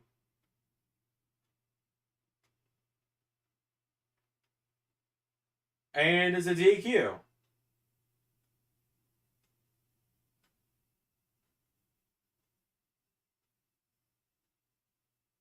It's a DQ within the first 5 minutes.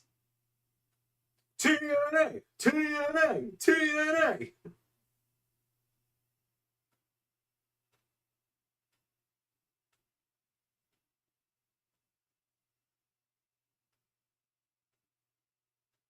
Oh, it's Rhino.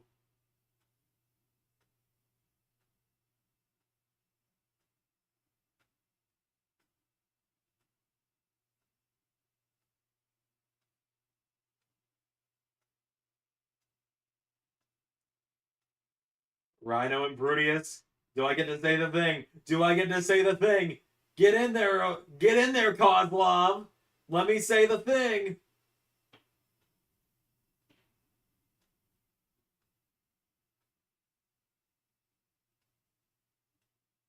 Get in there and let me say the thing. Oh, it's the DOA!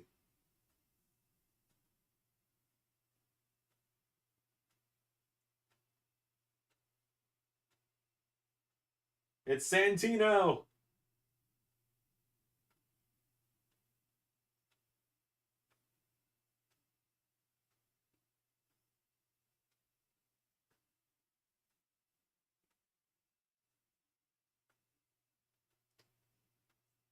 Hold on, Pierre. I'll get to that in a second.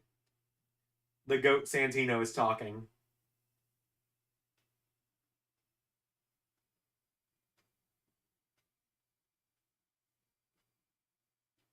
We got the tag team match.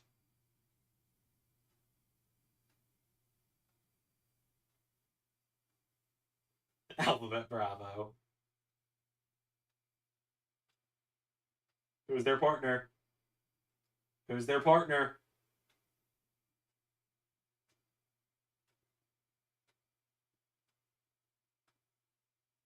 Pico.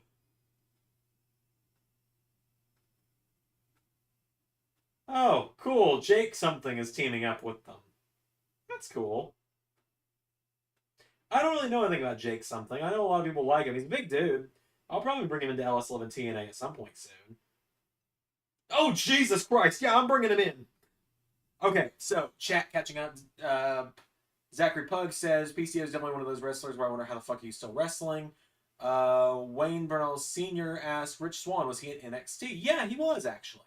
For a couple years. He was in WWE from 2016 to early 2018, I believe. Then he got released. Pierre says, okay, I'm back. I had to deal with something real quick. What did I miss? Giselle Shaw won Ultimate X. PCO and Dango went to a DQ, and now it's a 6-man match. PCO, Rhino, and Jake something against Dirty Dango, Alpha Bravo, and Oleg Prudius. And Zach says, that's when Santino should have called in Teddy Long to announce a tag match. But yeah, and I've also teased that I might be willing to reveal the first LS11 indie show tonight. I don't have a graphic or anything for it, but I might be willing to reveal it if enough people want to hear about it.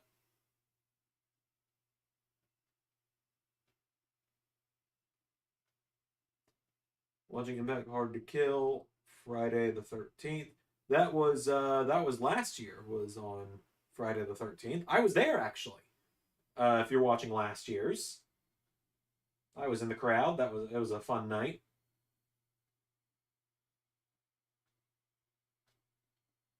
Eventually, when I get TNA Plus, I'm gonna watch that back and see if there's any like clear shots of me in the crowd. Am I willing to bring in Kozlov? Yeah, he was actually Oleg Prudius, Kozlov, whatever, was originally going to be in the Call Your Shot Gauntlet. So he'll probably come into LS11 TNA sooner rather than later.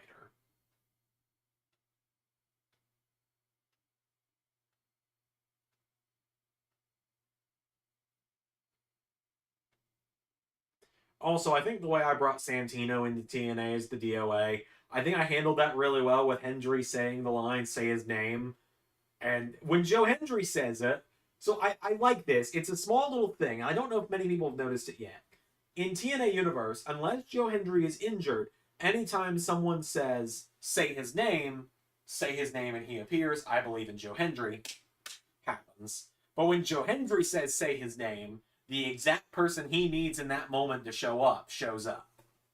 And if Uya Uemura hadn't gone back to New Japan, that definitely would have there definitely would have a time where Hendry said say his name and Uemura showed up. Same way that when Hendry was out injured, Samoa Joe said say his name and Kizuya Uemura played.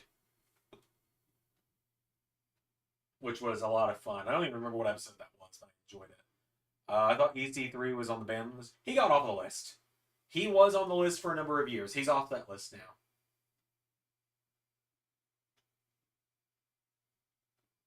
EC3's off that list. He has been for a little while.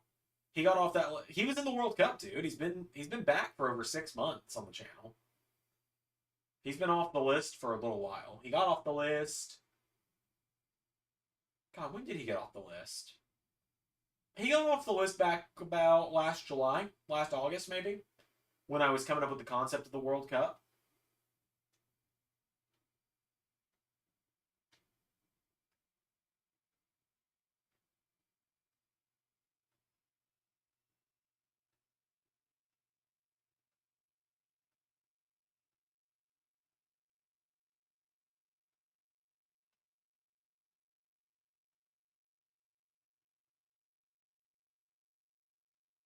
Oh, Proteus and Rhino. The big trucks is gonna eat the little trucks. Sorry, I almost forgot that.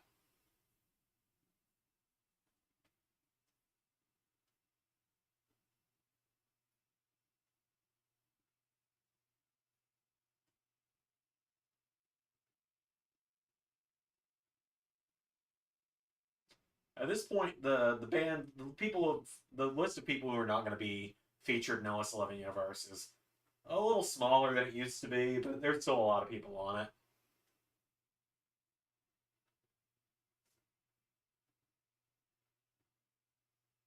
I mean, I imagine the baby faces are probably gonna win. I don't know. Dango could find a way to cheat to win.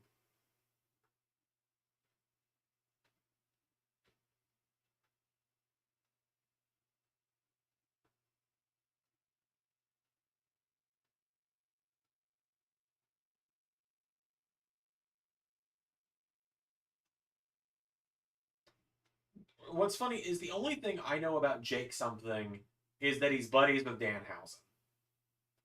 That's genuinely the only thing I know about him.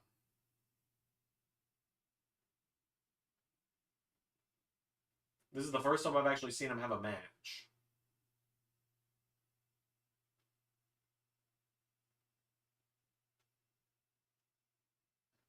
But yeah, so also it was recently announced on Discord and Twitter. It was recently announced on Discord and Twitter that ARW is hosting its first show in hosting its first show in 2 years in a couple weeks, February 11th. Halftime Heat on Super Bowl Sunday. It's going to be in the morning. It's not going to be on the actual Super Bowl show. It's during the Super Bowl itself. I can't be asked to figure out what halftime is at the Super Bowl, quite honestly. And so halftime Heat is going to be a mix of LSWF and ARW matches, which is going to lead into Zandermania Worlds Collide in March. So far, the match is announced for it. Oh, the big trucks is going to eat the little trucks, but again.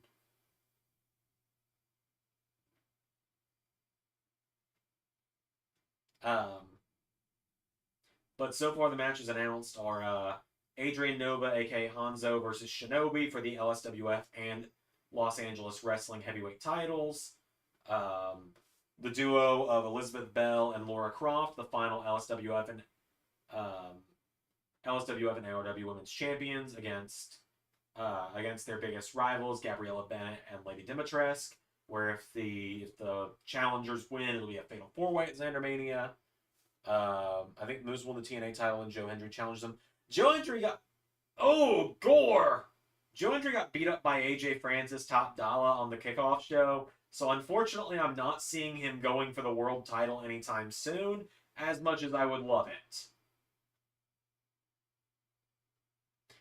What other matches are it?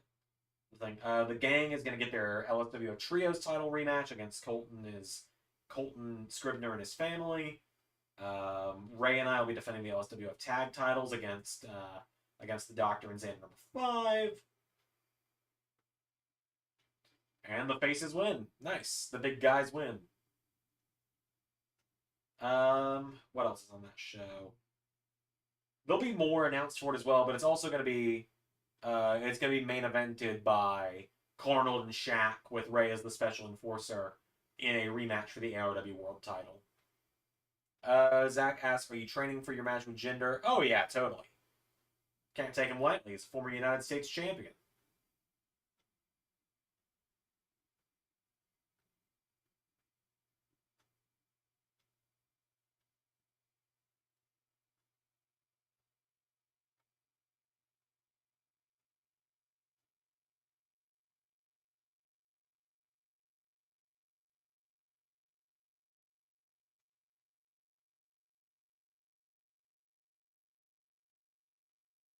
Long blonde hair.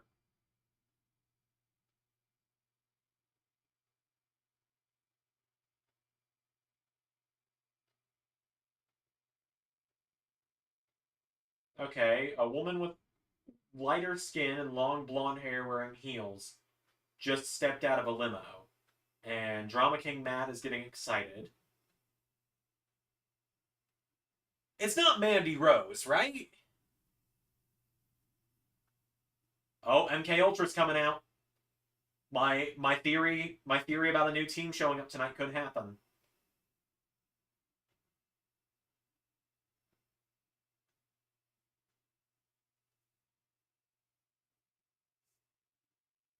Oh, the Knockouts tag titles are on the line. When did this match get added?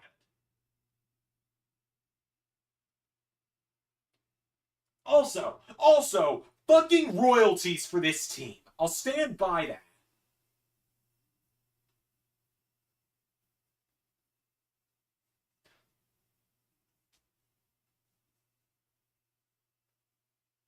Also, would not be shocked to see Triple H try and get both members of MK Ultra at some point in the future.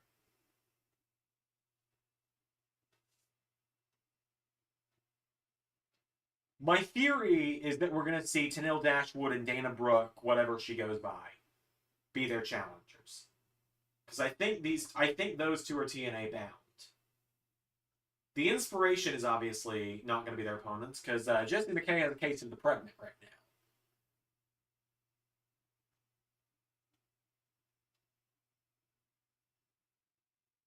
I love the new Knockouts tag belts. I love the red strap.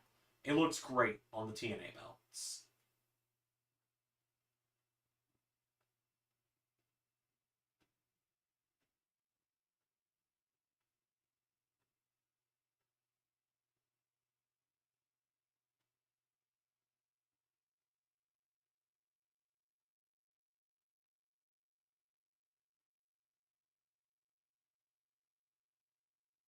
Who is it?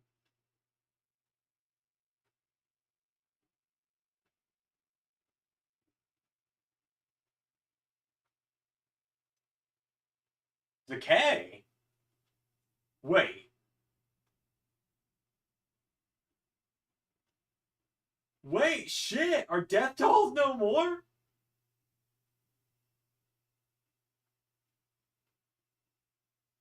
Oh shit! Rosemary and Havoc are back. They're not Jessica and Courtney Rush anymore. That's pretty cool.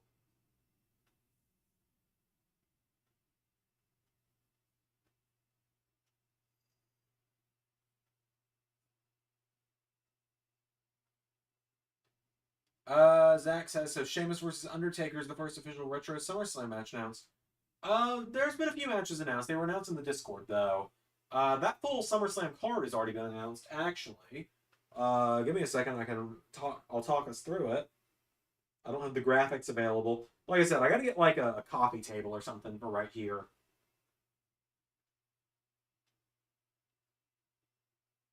I could see Decay winning the belts off MK Ultra. Legitimately could see it happening.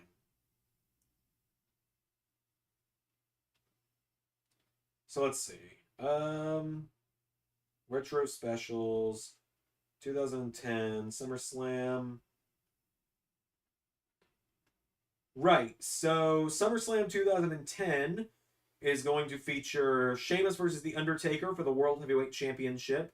The greatest match of all time, Melina versus Alicia Fox for the Divas Championship. Cody Rhodes and Drew McIntyre versus the Hart Dynasty for the Tag Team Championships. Batista defending the WWE Championship against Edge. R-Truth defending the United States Championship against the leader of the Straight Edge Society, CM Punk. And the main event will be Team Nexus, Wade Barrett, Skip Sheffield, Darren Young, Michael Tarver, David Otunga, Heath Slater, and Justin Gabriel against John Cena and Team WWE, John Cena, The Big Show, Rey Mysterio, Randy Orton, John Morrison, a mystery partner, and possibly another mystery partner, because originally it was going to be someone else. And I am not even going to talk about who it was. I'll let you take a wild guess who might have been at SummerSlam 2010 that is Canadian, that would have been on that team, that right now I don't think I can use. But yes, insert Stone Cold clip when I make that joke. Also, let me take that as a moment to plug the Discord once again. It's linked in the description. It's a lot of fun. I have a question. Looking at TNA Plus now, is it worth getting the World Champion Annual? So I don't pay for that yet, but for $220 a year, which is a lot, I admit, that's that's about $20 a month. You get access to the entire TNA video library and every current pay-per-view they do as they do it for a full year. I'd say it's probably worth it if you want to go back and watch old TNA stuff anyway. He who for the time being shall not be named. Yes.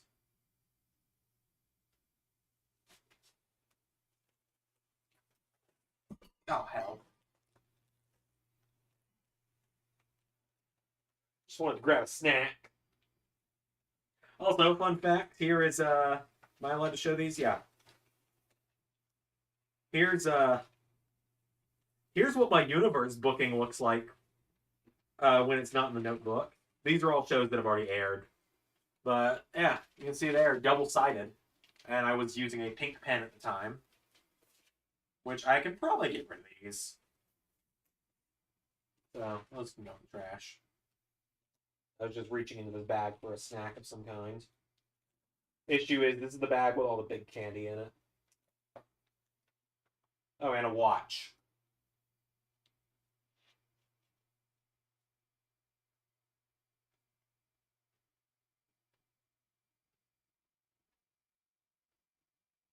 But man, I will admit, Death Dolls becoming the Decay again has made me significantly more invested in them than I used to be. Like watch when Rude turned on James Storm and the greatest Rude era of his career began. Yeah, exactly. Like, I don't know. I wasn't watching back then, so I can't confirm if that was. Eventually, if entertainment becomes my full-time job, become a channel member if you can. That helps me get closer. Donate to the stream if you're able. Every step gets us closer. Subscribe to Sanctuary. Spread the word and all that. All that stuff.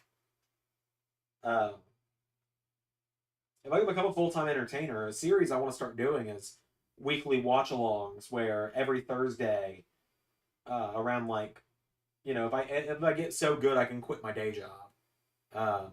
Every Thursday around afternoon-ish, we start watching TNA from the beginning and then do a watch-along of that night's TNA because that way I'm not falling behind every week.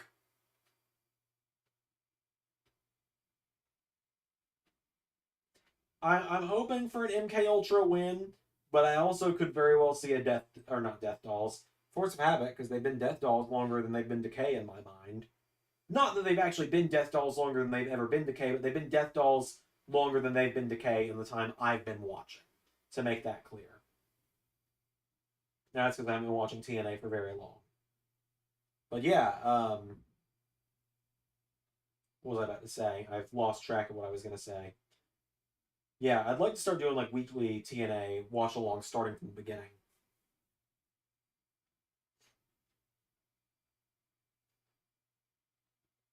Oh, by the way, because no one's really bid on it, I'm just gonna announce it now. The first LS11 Indie show is gonna be our first ever episode of GCW, and it's gonna be main evented by Nick Gage defending the GCW World Title against Jeff Jarrett. Yeah, I just said that. Jeff Jarrett's back, baby.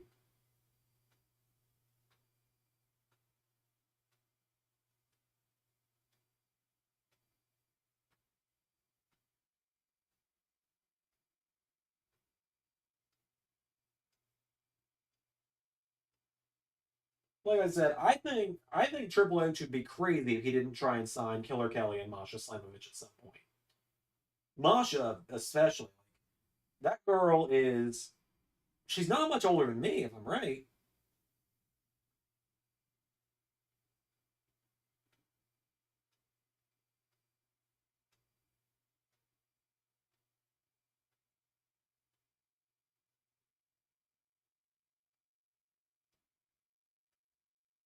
Hold on, let me Google her real quick. I gotta um oh shit, Decay just won.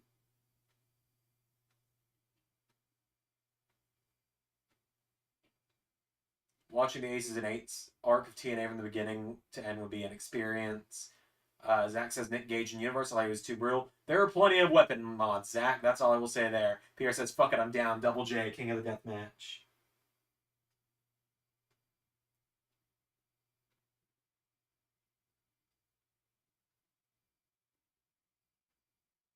Let's see. Masha Slamovich is currently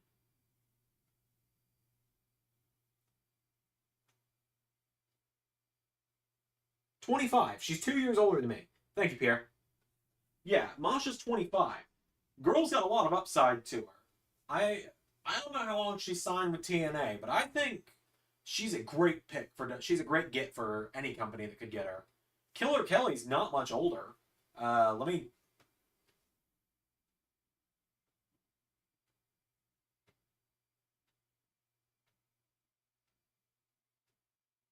Killer Kelly's 31, so she's still in the prime of her career. I think MK Ultra would be a great fit for like NXT or main roster.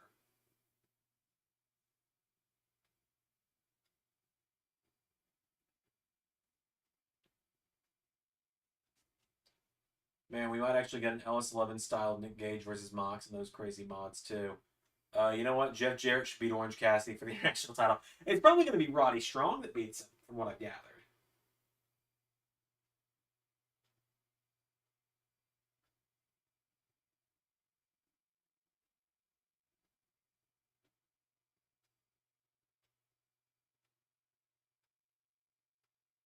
So we are 2 for 2 on title changes tonight.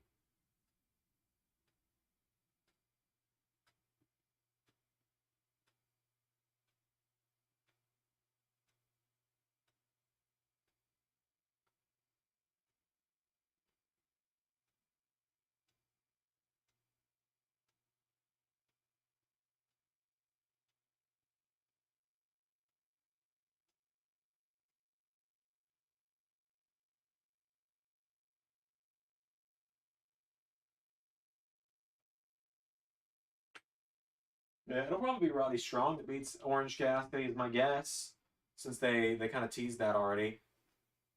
Friday was weird not seeing Cody with the world title. You're telling me.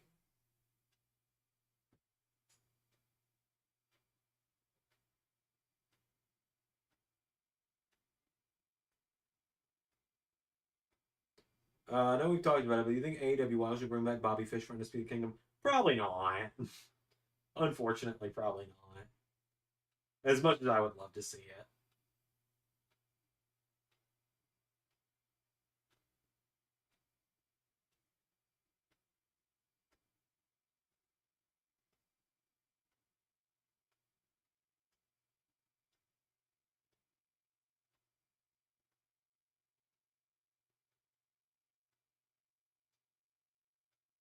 Oh, it's Scott D'Amore.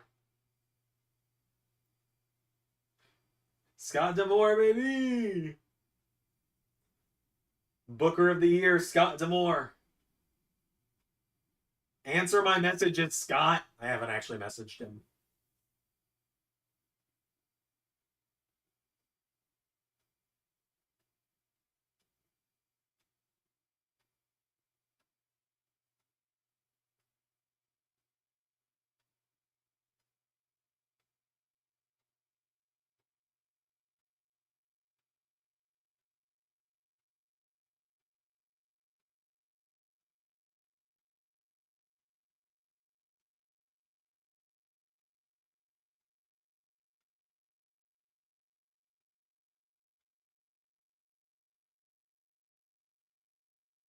Okay, Lucha Relay.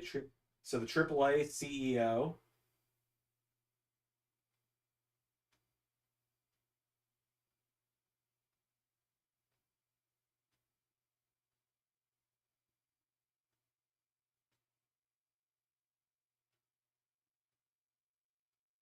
Okay, we're getting kind of a highlight clip of all the interaction between TNA and AAA.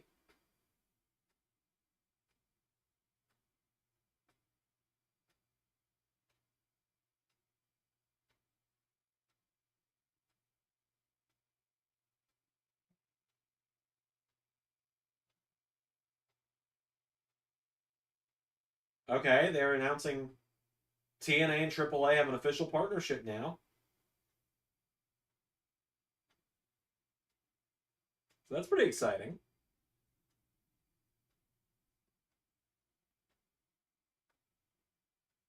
A new era in universe with Cody and Joe no longer being champions. Yeah, pretty much.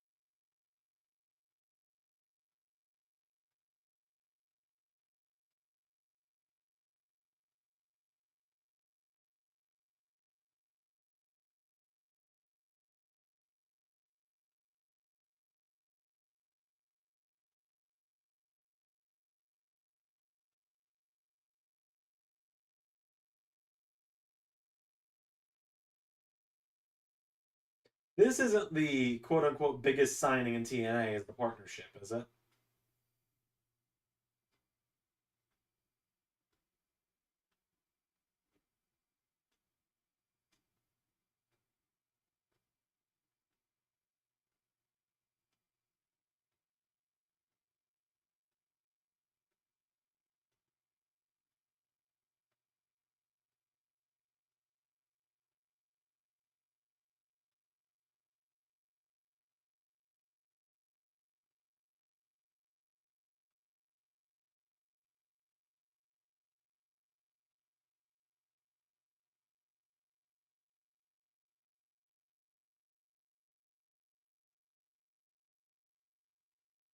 And we're going right into the X Division title match.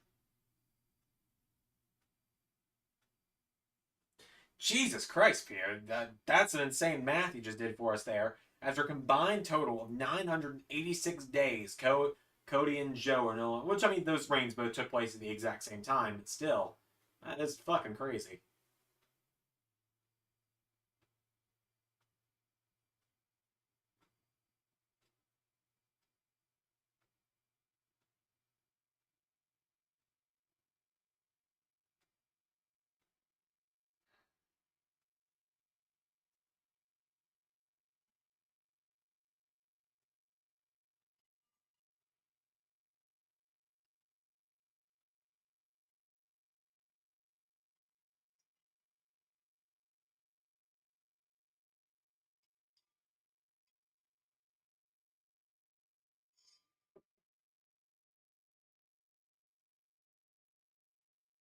I'm excited for this match.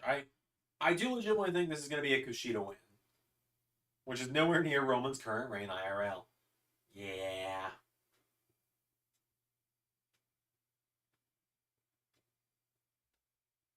I like Kushida a lot. I really do.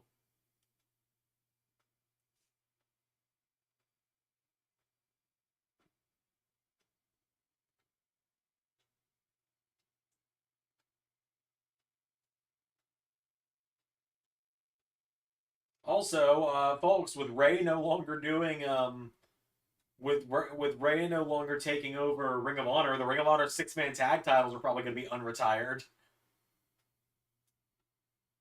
Just so you all know. Grab some of my snacks. I'm still working through the candy I got for Christmas like a month ago. Let me grab the bag.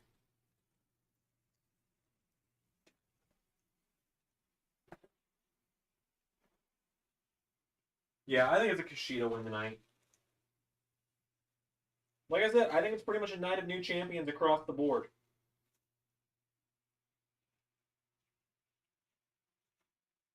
Let's see here. What do we want?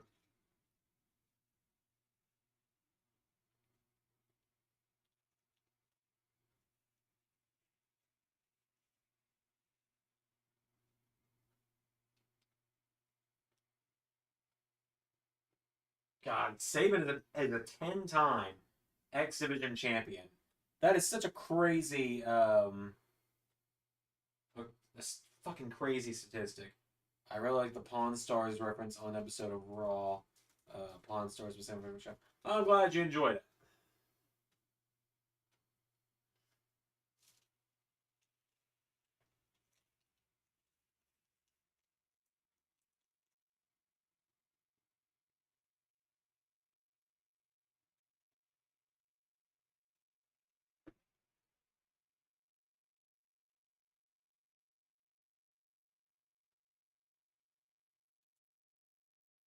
It's crazy that, TNA has now been around for 22 years, and Motor City is finally on top.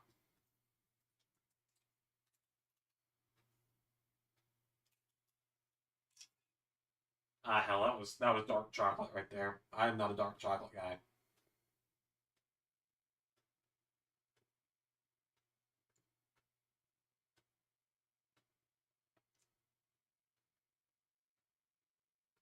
I didn't really think about it that deeply, Zach. Quite honestly. Based on the TikTok clips I see, that does sound accurate though. It was probably Logan talking about the hardcore title, right? Let me call my hardcore title guy. Rick, this is a great deal. You're looking at an easy 25 grand here. All right, best I can do is 500.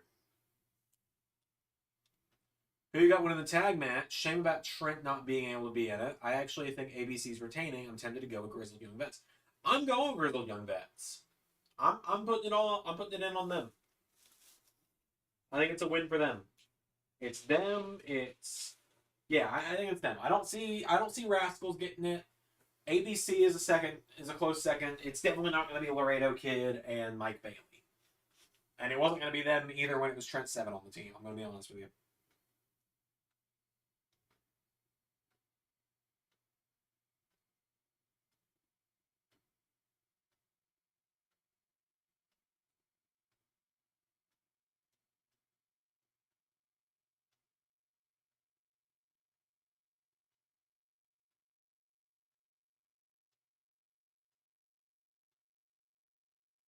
Oh yeah, someone on Twitter just pointed out Chris Sabin has held every single iteration of the X Division title across the last 22 years. Like every single design of it.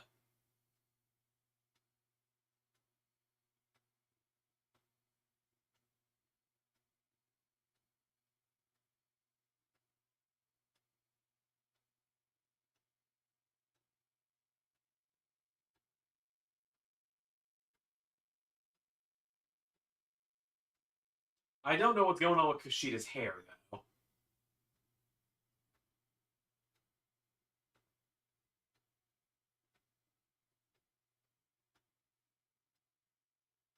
Good God. Vikingo is ridiculous in that ring. I do think it's hilarious though, and I trust the advice he gave him. I do think it's hilarious that Rey Mysterio's advice for Vikingo was, "You're really good, but slow the fuck down, or you're gonna get hurt like I did." Let's see. I want ABC and Motor City Machine Guns to feud again. I really think 2024 will be a good year for ABC. I hope so. I hope it's a good year for them. I think they're both great. There's a reason they've got the belts right now in LS11 as well. Although, it's funny.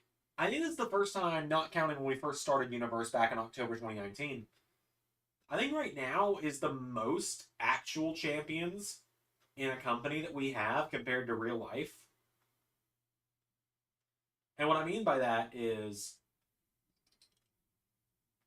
at least before tonight started, 3 of our champions from TNA were the exact same as what they are in real life, with MK Ultra as the tag champions, ABC as the tag champions, and Trinity as the Knockouts champion. Granted, one of those has changed already. I think the other 2 change as well.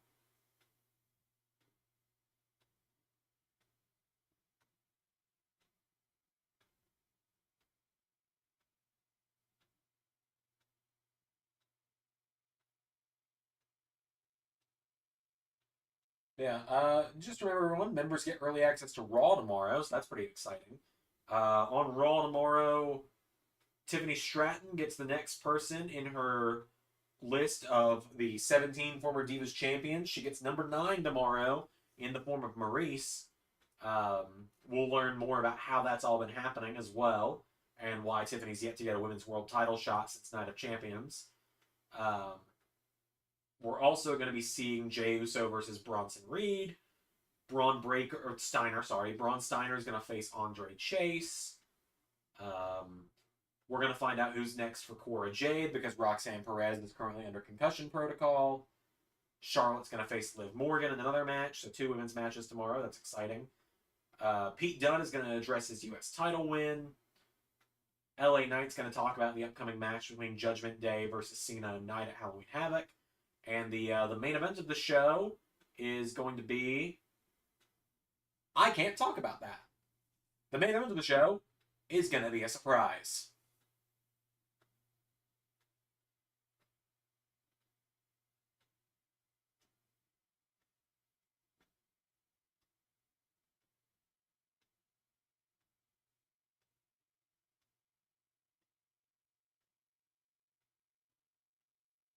Oh my god, Kushida.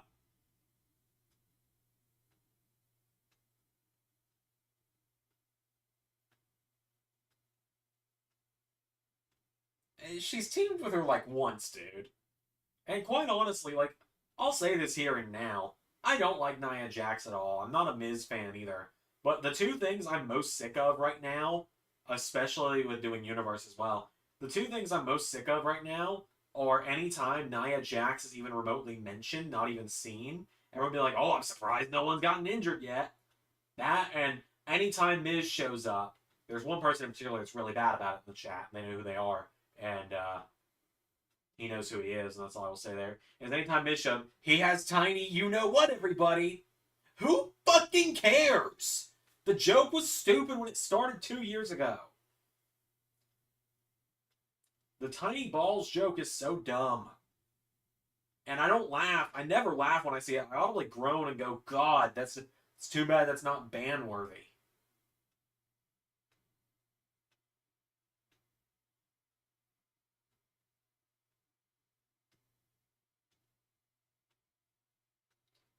But yeah, so that's my little rant done. Nia injures people and Miz has tiny balls are my 2 least favorite wrestling jokes because they're so fucking worn out. Nia's not injured anyone since she got back. I'm not a Nia fan, but I'm just kind of tired of every time she does something. Well, at least nobody got injured. Poor Andre. Honestly, kind of think Next Wave would be a great fit for NXT. Kind of similar to Dom's little NXT run, IRL. There's some big stuff coming for Next Wave soon. Obviously, Dom's got the briefcase. Can confirm Dom and Charlie are not going to be in the building on Monday this week for Raw. Because I tried the thing with Dom where I had the epiphany of maybe this will work where I can have him with the long hair but without the Judgment Day colors, and I was completely wrong. His model got very fucked up. He started kind of looking like Anakin Skywalker at the end of Revenge of the Sith, if you know what I'm talking about. I hate you!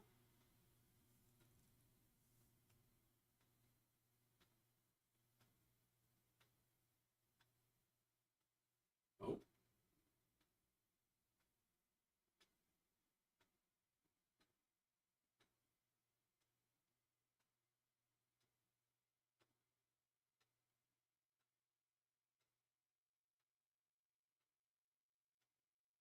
So I reinstalled Dominic Mod I was using. So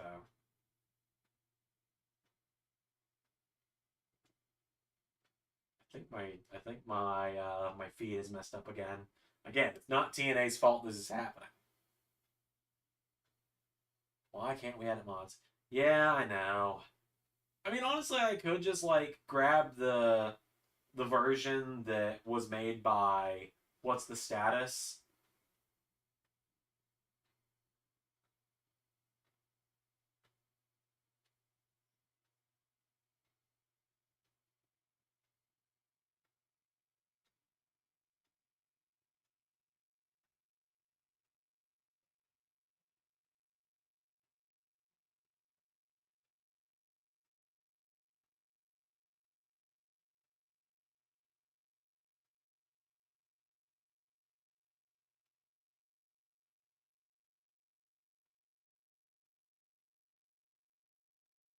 It's when I watch episodes after the new ones. Oh, whatever makes you happy, man.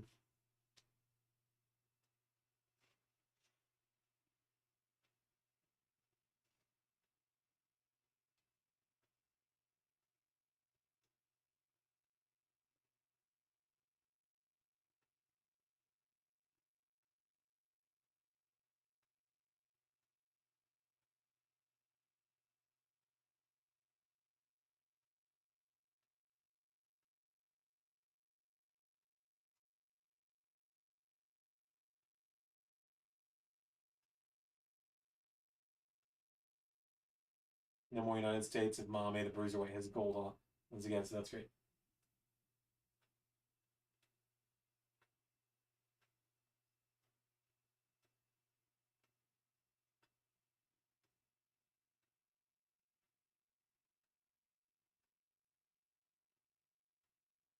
I think Kushida's about to win.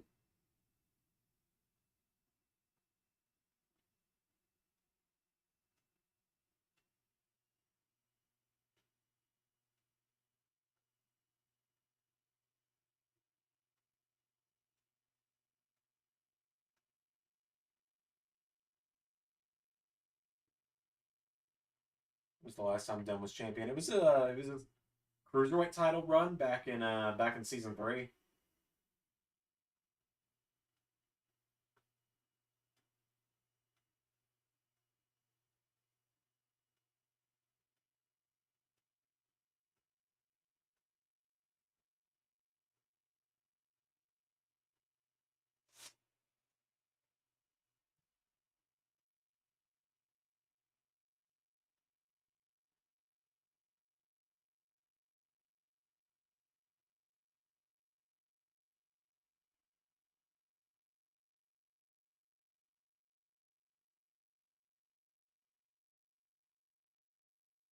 It There we go. Good God. There we go. I got my feed not fucked anymore. Jesus Christ. That Canadian Destroyer was ridiculous. Yeah, he lost it in the ladder match. Did Pete Dunne. But yeah, Pete Dunne winning the US title even before Ripley was going to be champion. Uh, Originally, if we couldn't have gotten the Rhea thing to work, Pete Dunne was just going to win the US title. So, and he was going to win it from Bronson Reed. The whole Miz to Jinder to Rhea thing only happened because I was able to make that work. But Rhea as US champion was a lot of fun to do. I really enjoyed it. You know, I'm glad a lot of people did as well. And, you know, that's not to say she won't win it back. Rollins Ciampa 2. For the, yeah, is where Ciampa's going to get a chance to defend his record. Yeah, that's going to be fun. Oh, shit, I think Saban's just won. Alright, shit, Saban wins by pinning Kushida.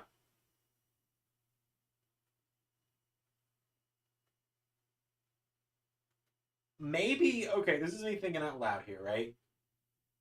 Maybe Moose wins tonight. Sabin announces he's going to invoke option C. And we're going to get Sabin versus Moose for the world title. So Moose can beat both members of Motor City for the world title.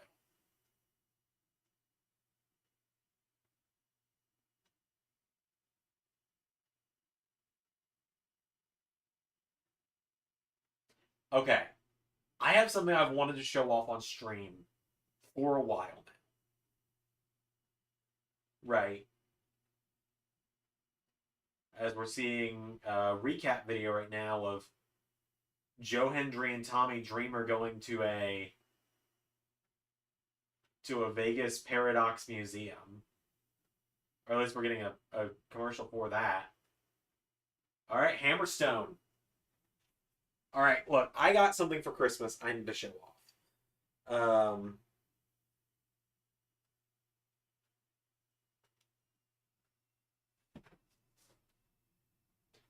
I have something I need to show off. I got this for Christmas a while back, a couple weeks ago. And it is possibly my new prized possession, right? My dad managed to get me this.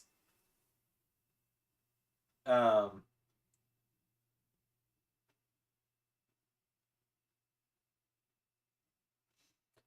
not a vinyl guy. I own 2 vinyls. I now own 3. So I think you guys know where this is going. I own Rick Astley's Whenever You Need Somebody vinyl. I own a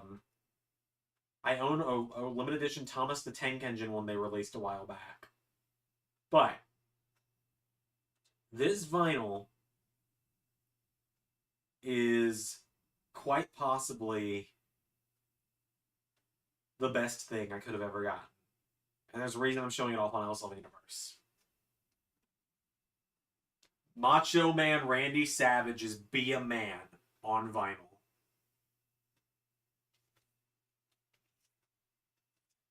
I don't own a record player, but eventually I need to get one to listen to that. I've listened to the album before on streaming, but I've never listened to it on vinyl.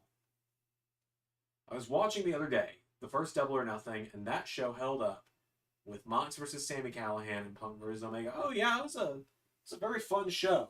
I'm still not huge on us doing Gargano and Allen in the main event, but at the time we thought Johnny Gargano was going to stick around. Be a man, Hulk! Be a man!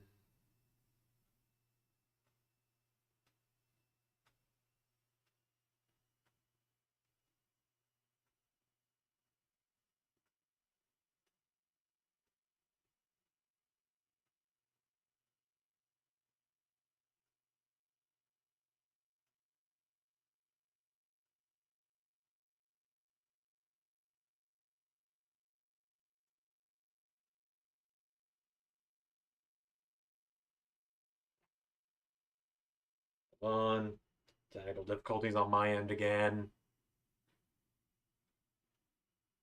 Yeah, no, pop vinyl I got 1,000 of.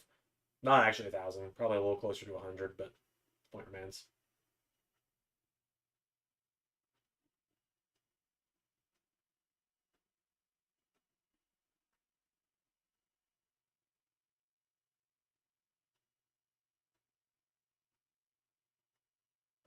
Technical difficulties, I'm working on it. If it wasn't Darby Gargano, who would have been? I don't know.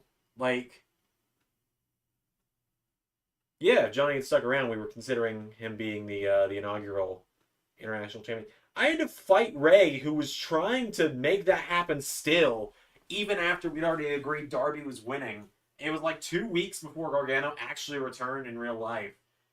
Ray and I said, or no, it was a week. It was less than a week before he returned in real life.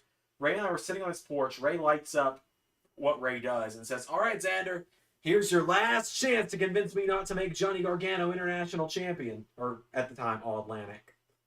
I was like, he's probably going to be back in WWE in the next week. Okay, fair enough. And then he didn't do it. But yeah, I don't know, man. Like, Zach, you asked a lot of those questions. A lot of the time when it's like, well, if it hadn't been this, what would it have been? It's like, I don't know, because that was the original idea. It's like we went back and forth on a few people for Darby, but none of them felt good. And it's like Darby's world title reign in general didn't feel good. And it's the longest world title reign we've had in AEW so far. So it lasted a lot longer than it should have. But what's crazy is it only lasted for 2 pay-per-views, but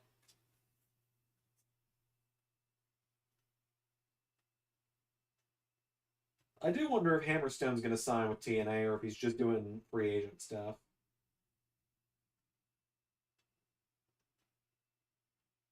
I'm not going to be shocked if he ends up in in AEW. So Darby was hard to book. It wasn't that he was hard to book. It was just he wasn't ready. We hadn't built him up enough. His title run just wasn't good. That's all there is to it. It's usually not as complicated as people like to think it is when it comes to why we didn't enjoy something. Sometimes the championship run wasn't good because we just decided we didn't like it anymore.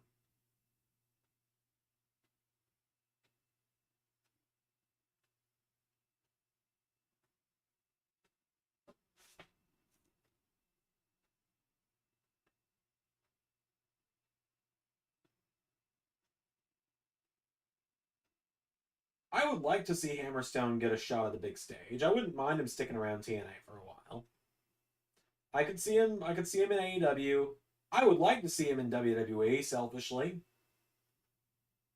I will say the right guy in Kenny beat Darby. Yeah, I agree. And that wasn't always the plan. It was originally going to be Cody.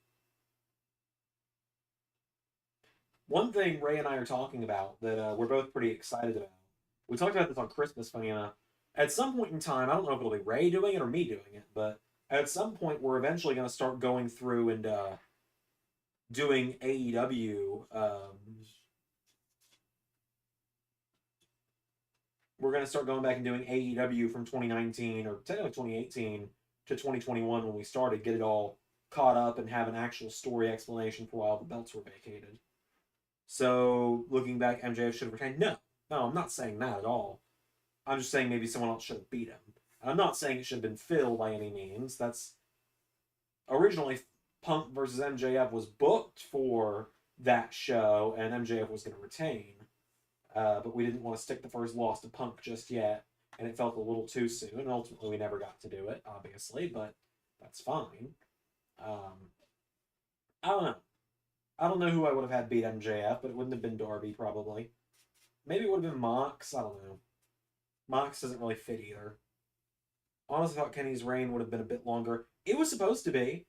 It was originally going to go until Double or Nothing, where he was going to lose to Adam Cole there in a triple threat against someone else. I don't remember who the third person was going to be. But then we had the idea for Forbidden War. It was like originally it was going to be not just Kenny and Seth. It wasn't originally just Kenny and Seth. We started it with those two face to face. It was always going to be a multi-man match for the AEW title because that just sounded really cool to do, and it sounded like it would get a bit more in there.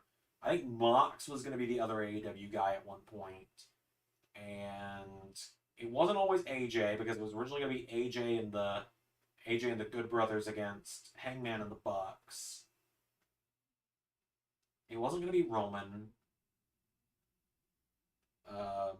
Maybe it was Roman. Maybe it was going to be Kenny and the Shield for the AEW title, and Kenny was going to retain. Either way, Kenny was originally going to retain at Forbidden War and then lose it to Adam Cole at Double or Nothing. But we changed our minds because we realized, well, we've got this multi-man match. No one's going to expect any titles to change hands at Forbidden War. Because when would a WWE guy end up winning an AEW title or vice versa? And after we pulled the plug on the other title switch that was going to happen on the show, which was going to be Sammy Guevara winning the Cruiserweight title, we swapped it up and we were like, well, let's put the belt on Adam Cole. No one will see it coming. And I'm really proud of how that finish went down. You know, you had Seth Rollins took out Adam Cole by throwing him out of the ring. AJ hit the phenomenal forearm. Kenny threw AJ out of the ring.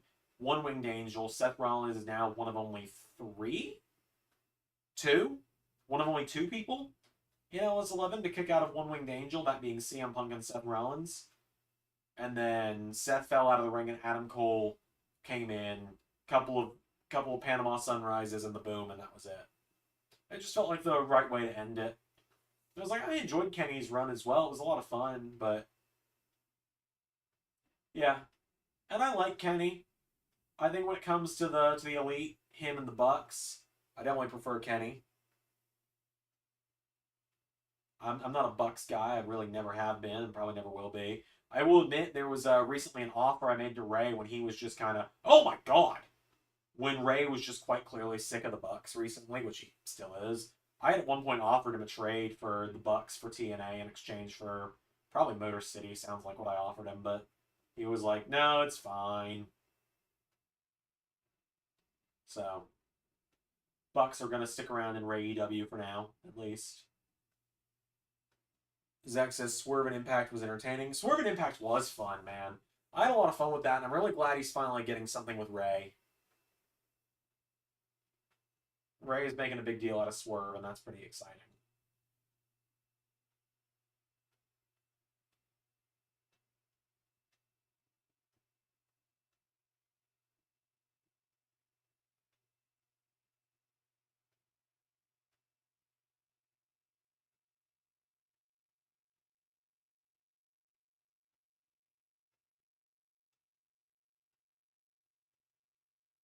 I mean, it's obvious that at this point, when it comes to world champions in LS11 Impact, Samoa Joe is obviously top of the totem pole. But Swerve is definitely number two. I'm not going to rank Joe Hendry yet because he's been champion for 2 weeks. But you know, I would say it goes Samoa Joe, Swerve, Jeff and Moose I would tie, honestly. Jeff's run was fine. Probably Joe, Swerve, Jeff, Moose. Will we see Prince Nana? That is going to be up to Ray? I don't know.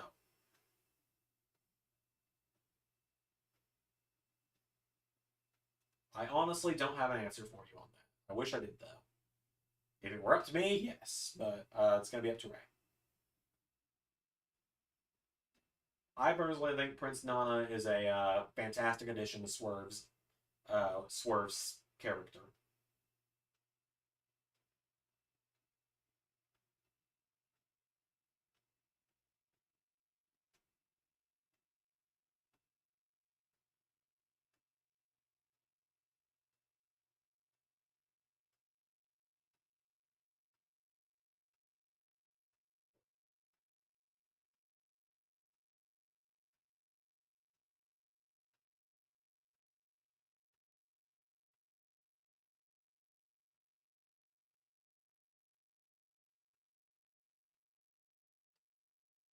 If Hammerstone wins, I think it's going to be pretty obvious that he's signed with the company. If he doesn't win, I feel like this is a one and done. He's here for this and maybe the tapings. If I could do the Champions tier list now, Cody and Joe would both be in the best category. Yeah, I might remake that tier list eventually. I'd like to do tier list stuff more. It's just it doesn't get the views I thought it would when I did it a couple years ago. But like, if you're ranking all the world champions across all the companies, Samoa Joe is top. That's the best world title run in LS11 history, if I do say so myself.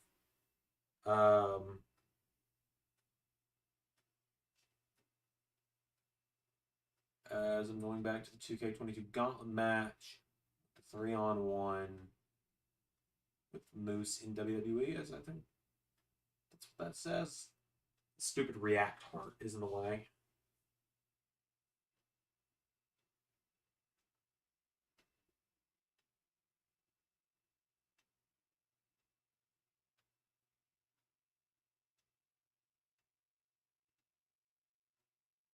You know, genuinely one of my favorite things to do when I'm working on creative and booking to get inspired is I do go back to old premieres and I kind of look at what was the talk of the chat at the time. Oh, all right, I think that's it.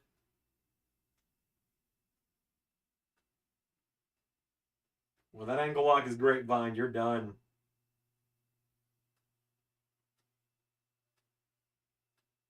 Jesus. The ankle lock is my favorite submission.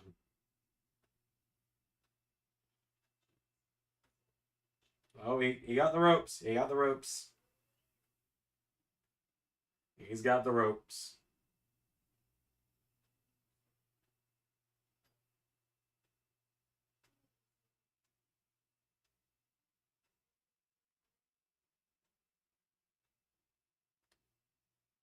The first match was Hurt Business with Moose versus Big E. Man, I miss Big E.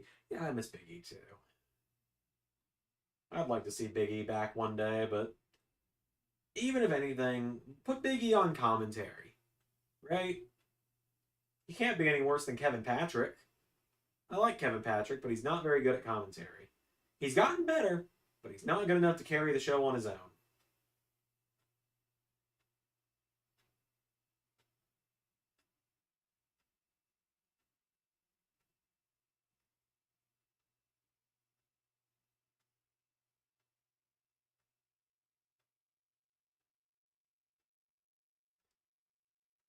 I hope Big E is in the Rumble. That'd be nice. That would be nice. I don't know if he's healed enough to know. If his career is over, that's unfortunate. But, you know. The last thing I want anyone to do about it, though, is go after Ridge Holland. Because, like, it's a freak accident. It's not his fault.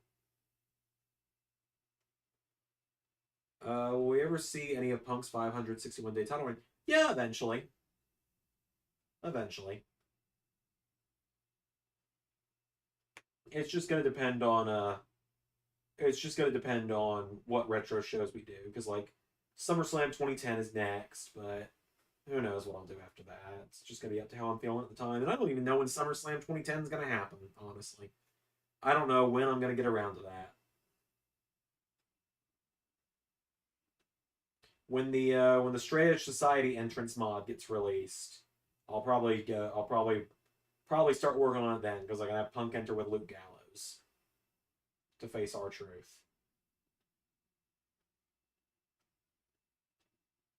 I can tell you this much: it won't be happening on 2K19 again. Like 2K19 is fun to go back to occasionally. I do not think I can produce full videos on it ever again. The Rumble for ARW, that's one thing. But that's probably about all I can do is Rumbles and stuff. I don't know, man. Just maybe TLC 2013 was just a maybe TLC 2013 was just a weird freak accident with the show not going well. I don't know, but I think I just can't go back to 2K19. I think the only thing I like about 19 is that people sell for longer.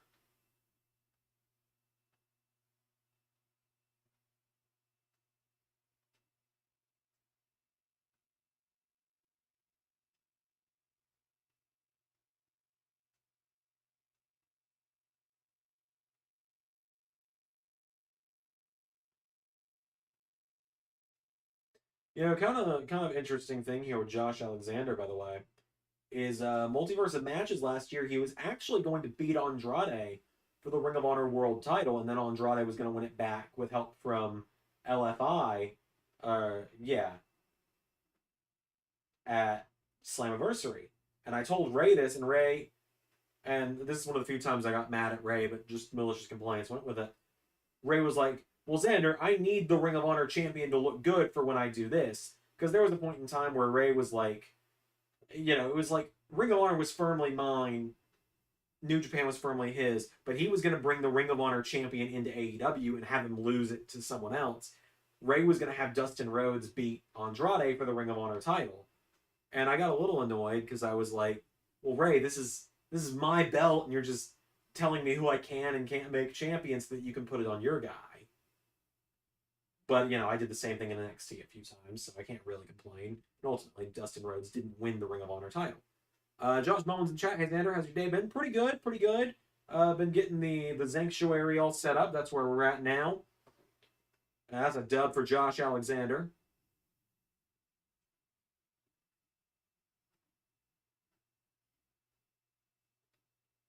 Doing pretty well though. Got a video recorded today.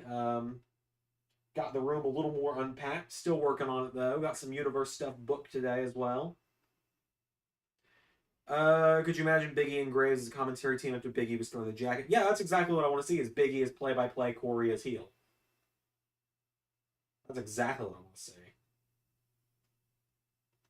I know Ray was pitching that I make Biggie the GM at one point for Raw, and I was. It's funny. Ray wanted me to make anyone but Titus the Raw GM. He wanted R-Truth at one point to be Miz's co-GM, and then he wanted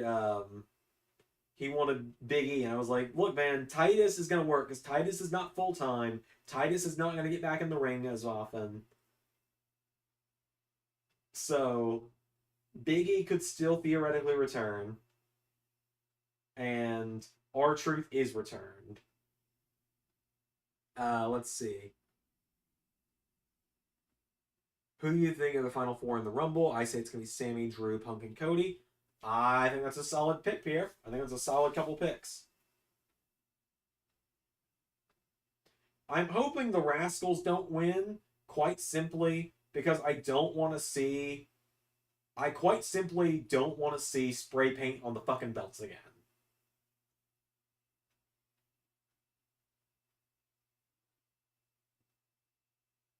I don't like the Rascals. I never have. I didn't like them as MSK either. Pushing for Sammy to win the Royal Rumble. I know it's a stretch, though. Yeah, I would love to see it as well.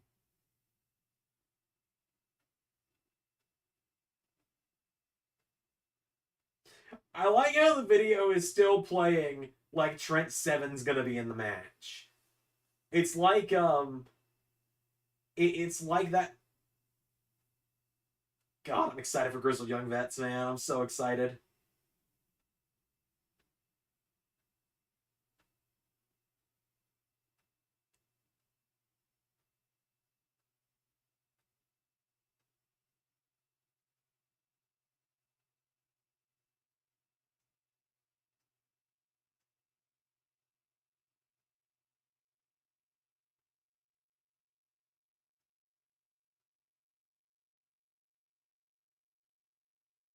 I'm hoping for a Grizzled Young Vets win.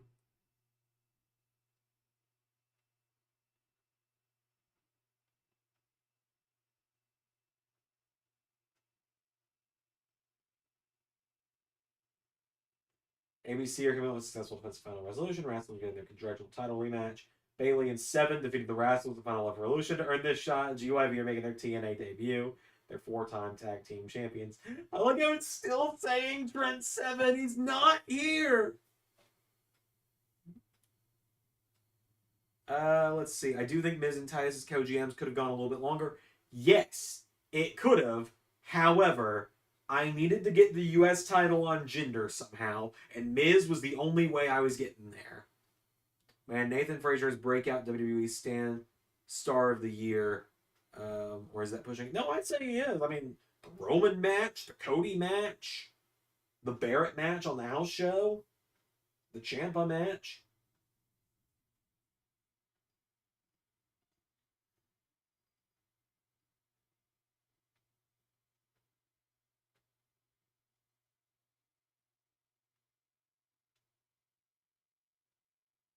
I'm excited for what's coming for Nathan Fraser. I think people are going to really enjoy it with what's coming up with him.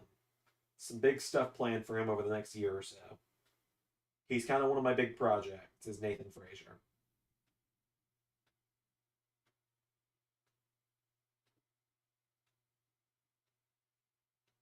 Yeah, the four-way as well. The four-way for the Intercontinental. I forgot about the four-way where it was Rollins, Fraser, Ricochet, and Theory.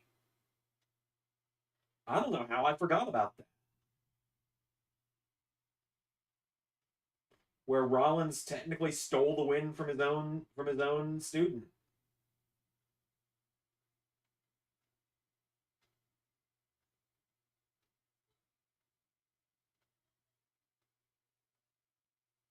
Yeah, I think Nathan Fraser's probably, I know the season's only halfway through, but I feel like Nathan Fraser's probably a lock for breakout star of the year this season.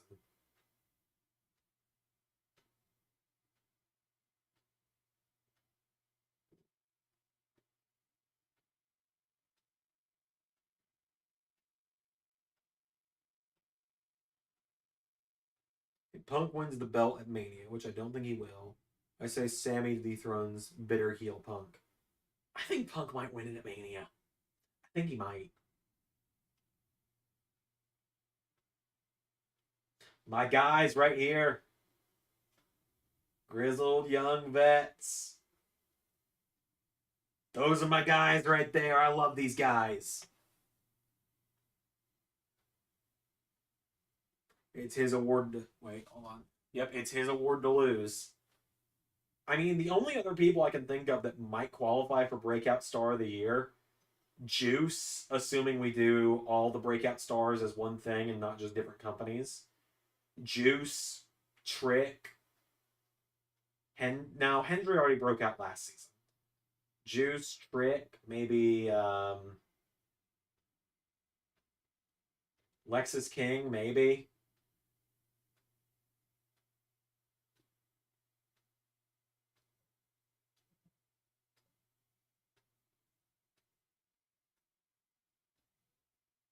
What is it back to? Chamber 2022.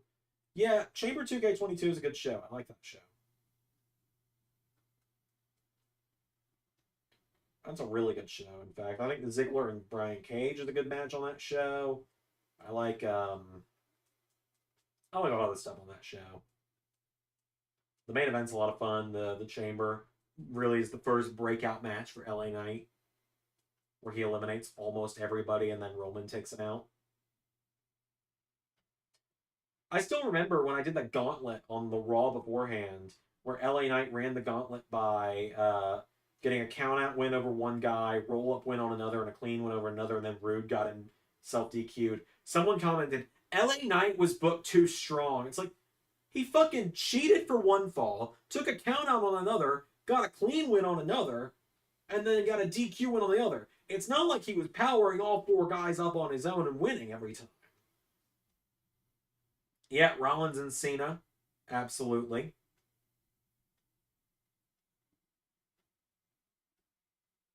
That's probably my favorite defense of that Rollins title run. Probably.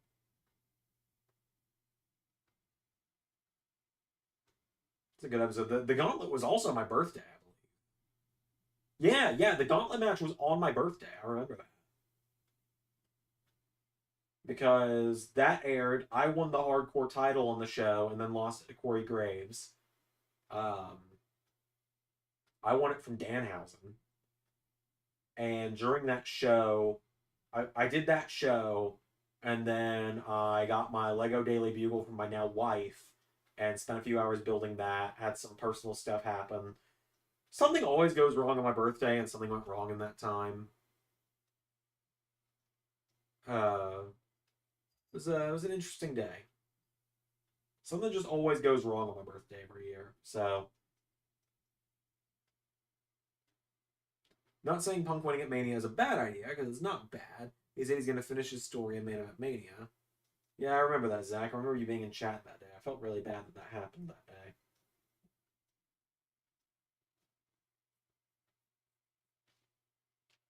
But yeah, no, something's gone wrong almost every year on my birthday for like the last 7, 8 years almost. Like, I don't want to talk about what happened this year because the wound is still a little fresh, but got like to 11:30 at night and something went wrong. Should have just gone to bed. Previous year, my wife and I got in an argument. 2021, I got a flat tire. 2020, well, you know. And also that morning, I hit my head on a shelf in my closet, and the shelf collapsed and broke all of my Christmas ornaments I had at the time because they were on a box on that shelf. 2019 and 2018 and 2017, different people each year, but I got yelled at by someone for stupid stuff every year, each of those years. So, yeah, God, the Doomsday Seth and Super Seth attires are some of my favorite things. Like, the Seth attires from season 3 were unmatched. Like, started the season wearing like the Phoenix colors because he was reborn, like the X-Men style attire, He brought back the Avengers Endgame attire once. He did the white attire at SummerSlam. I'm not going to count his Messiah attire he wore for a little while in season 3 because at the time that was just all I had because it was base game. Then he did the WrestleMania 35 gear for a little while. And then I believe Elimination Chambers where it really started with the custom gear again. He did the Doomsday colors, which is also Pittsburgh Steelers color. Or, yeah, Pittsburgh Steelers colors, I believe. Or Philly colors, I know that much. And then WrestleMania, he did the Superman attire. And that was kind of the end of that. He was going to start doing Punisher colors, just black and white, when he went to SmackDown. But then I got some good mod attires for him from there.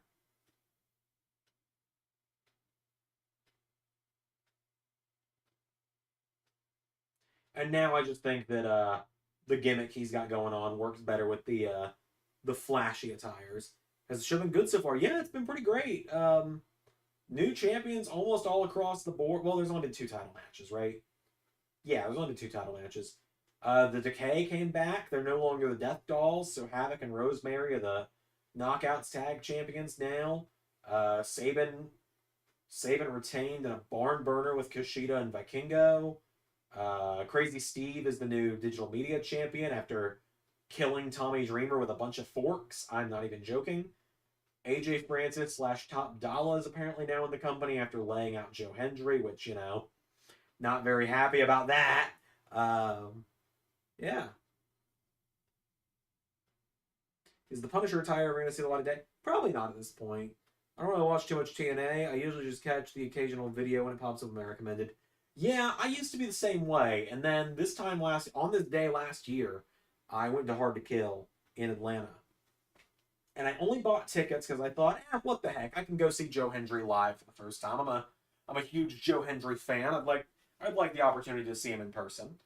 Went to the show, loved the show. The people there were nice. All the people in the crowd were nice. And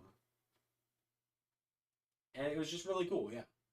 And they brought me back for free the next day to meet Joe Hendry. So, you know, we got a Joe Hendry autograph here from that. And they brought me back because my sign, which I think is actually... Hold on. This was not in the script, but it actually is right here. This is what got me brought back to TNA for the Hard to Kill Fallout.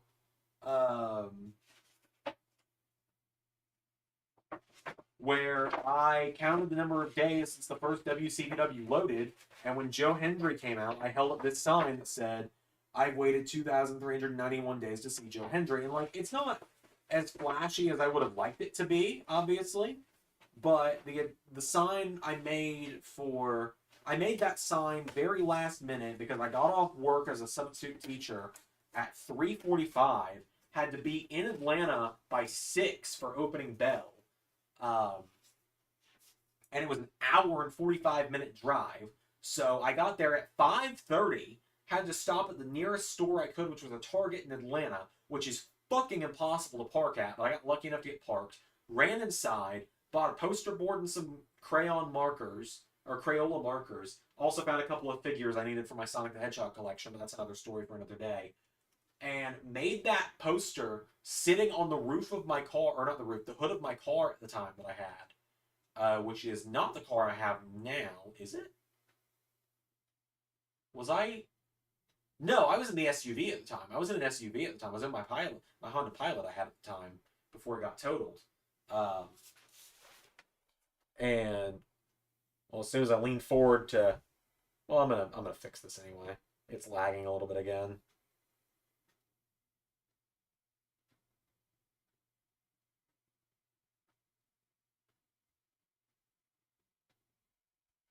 I'm handling it.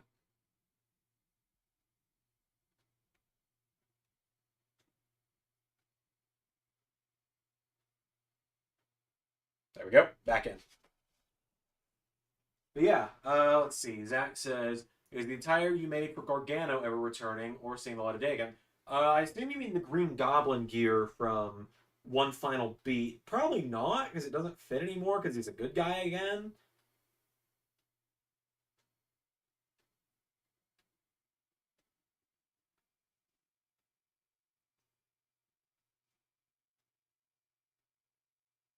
So probably not.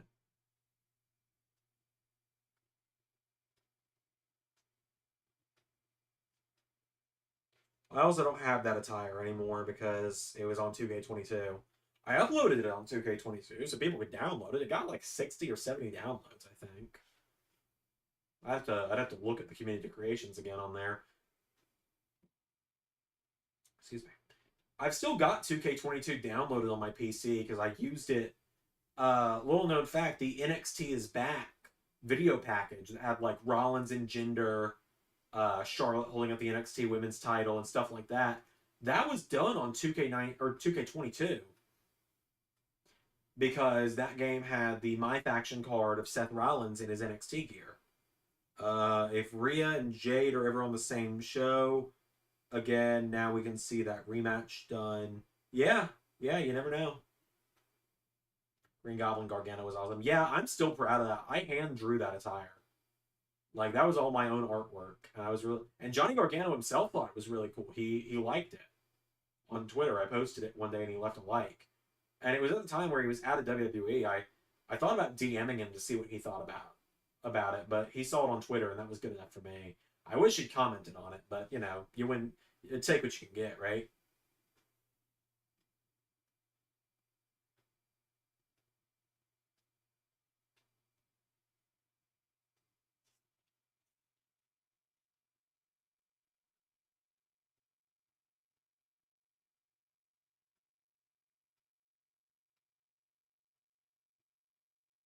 Let's see, may I make a joke about Drew being champion? Yeah, go for it. God, my beard is looking. My beard's looking like if I might be a little complimentary of myself. My beard is looking damn good lately. Like beard game is on point since I started growing it back in. After I got married back in September, I shaved my beard that weekend into a goatee. So I just had this part of it that I'm not covering, and that was it. And then I decided, I don't really like it, and so I grew it out the rest of the way again.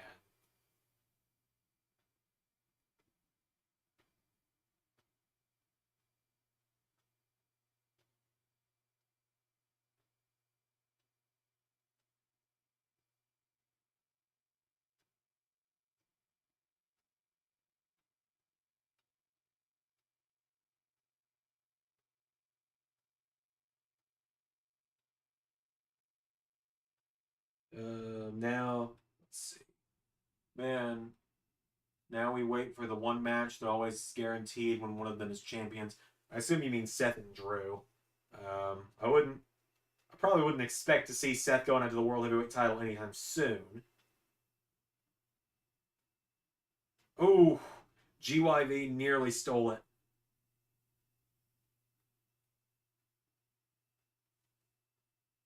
Nearly got it.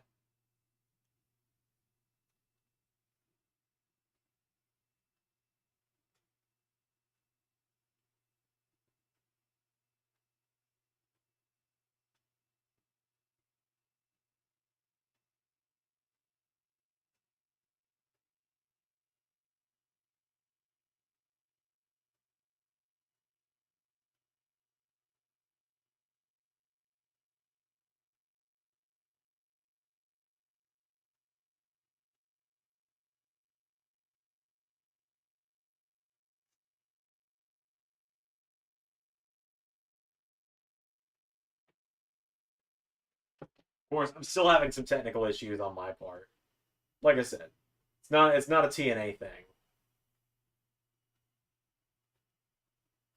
It is entirely a Zander thing.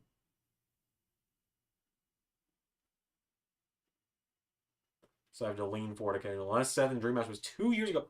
Oh my god, it was. It was Survivor Series 20. It was Survivor Series Season 3, wasn't it? And Survivor Series is coming up again soon. That's kind of crazy. But yeah, I mean, so far, every time one of those two has been world champion, the other has challenged them. Seth was the first world champion in season 1. He lost it to Drew in the end. Drew, of course, then defended against Seth a metric fuck ton of times. And then season 3, Drew came into SmackDown to challenge Rollins. Christ alive, Bailey. And then we'll stop thinking about the Twitter exchange between Jinder, Tony, Taz, Eric, etc. Jinder Mahal lives in Tony Khan's head rent-free, and I love it. You will not hinder the Jinder. Mike Bailey's not about to win the titles, is he?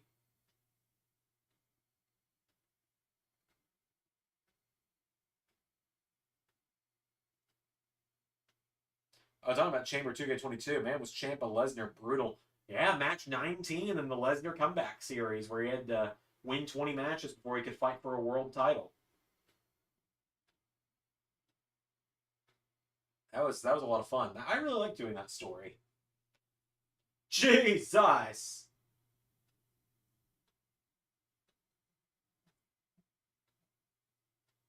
The longer this goes, the more I'm thinking, because I don't see ABC right now. I'm thinking we're about to see an ABC win.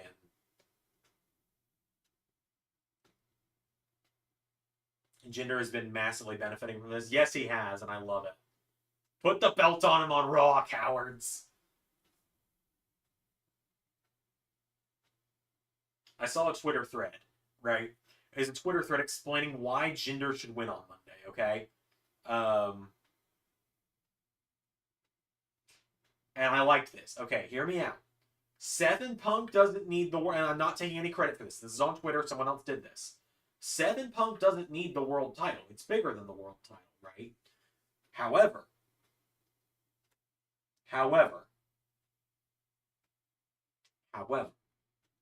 CM Punk cost Seth Rollins the title to Jinder on Raw. Drew is pissed that he couldn't beat Seth 3 times now, and Jinder did. So Drew goes after Jinder for the World Heavyweight title. And to make things a little spicier, Adam Pearce brings in Heath Slater, who is currently a free agent, to be special guest referee for the WrestleMania match. The match...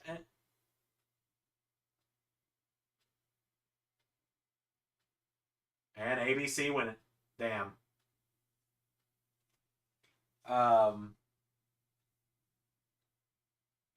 And so, WrestleMania 2024, Jinder Mahal, Drew McIntyre for the world title, Heath Slater as special guest referee. Match ends with 3MB reunited and hugging and crying in the middle of the ring. They need it to make it. It's a joke!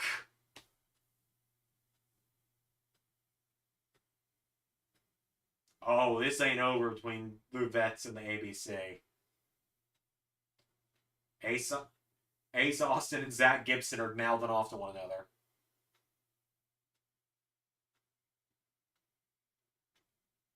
Alright, I think we're down to just the 2 world title matches now. We're moving right along. It's already 10 o'clock. Probably only about an hour left in the show.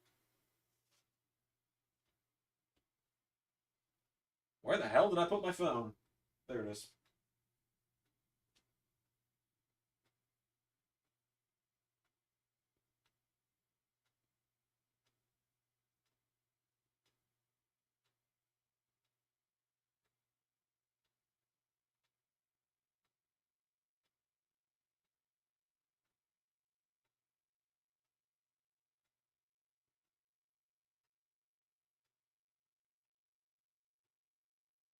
Ready to be in the main event of Mania. Take my money, please.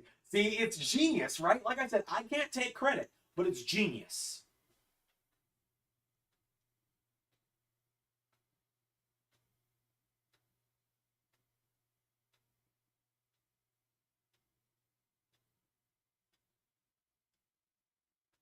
Three and B, also former Ellis Sullivan Tag Team Champions. Never forget that. If Jinder does actually win it, it should go no longer than the Rumble, or Damian immediately cashes in. No, Pierre. Jinder, world champion at Mania. You don't believe in it. You don't hinder the Jinder, Pierre. You don't hinder Jinder.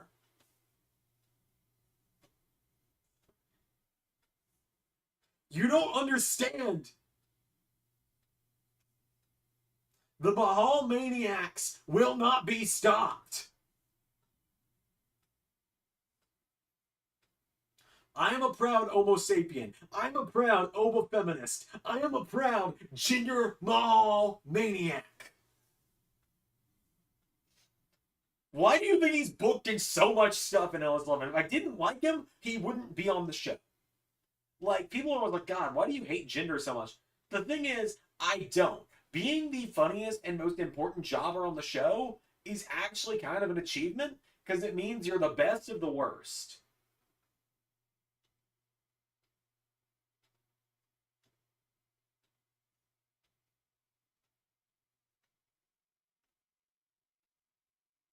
Rollins is about to give his easy title defense. Rollins is about to have his easy title defense, since every champion needs that one easy title defense.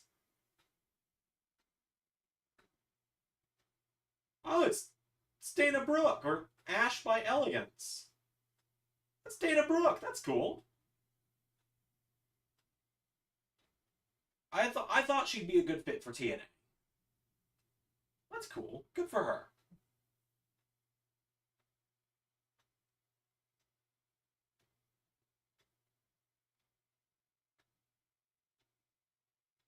Also kind of glad that means I get to use her in Universe again. If you don't mind me asking, Zander, who's your current favorite wrestler? Oh, that's a tough one. Joe Hendry is obviously up there. DIY in general, I love Gargano and Ciampa. Keith Lee as well.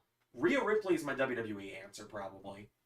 But yeah, that's just a few of them. But if you have to make me pick an absolute favorite right now, God, it might actually basic of an answer as it is. It might be Cody right now. Oh yeah, I remember when you went a year without saying Jinder's name. Yeah, exactly. Jinder, no matter what, is always doing something in LS11.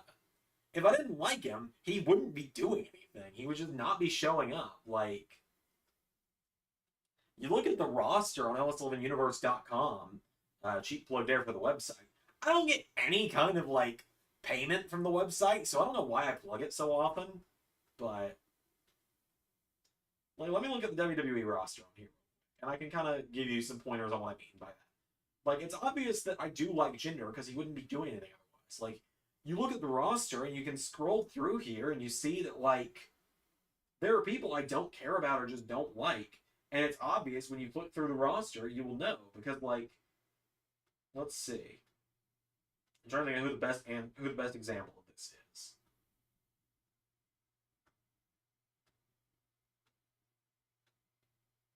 Let's see.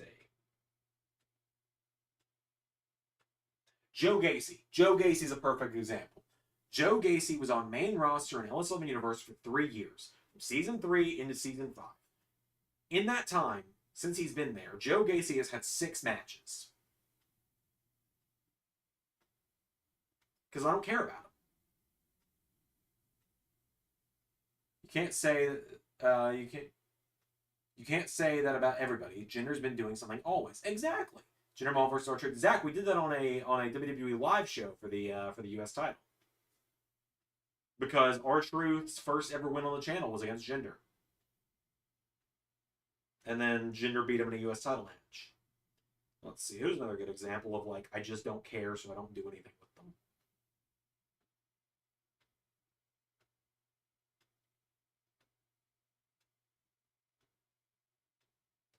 I feel like, to an extent, Santos was a good example of that for a little while.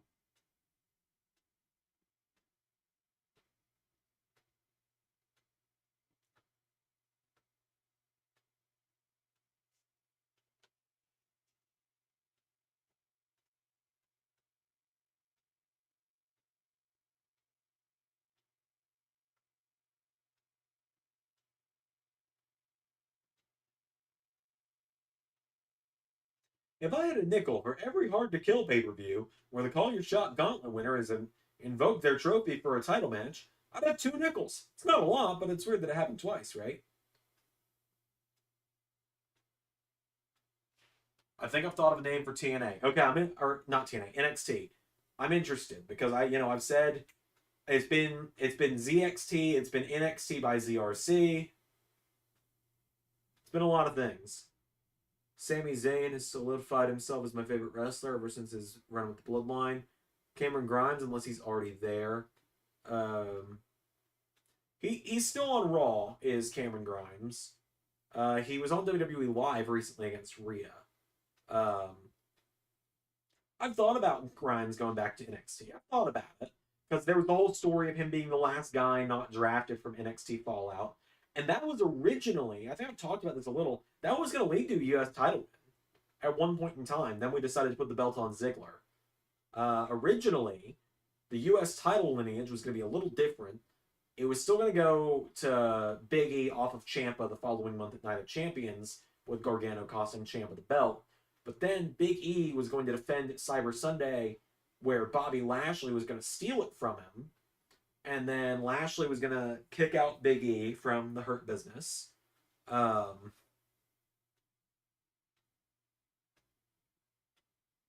He was going to get kicked out of the Hurt Business.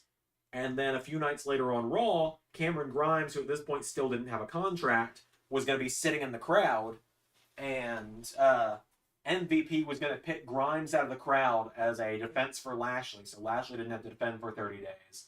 And it was going to be a Santino situation where Big E was going to show up out of nowhere, take out Lashley, put Grimes on top of him. 1, 2, 3. Cameron Grimes wins the U.S. title in his first match after getting a contract.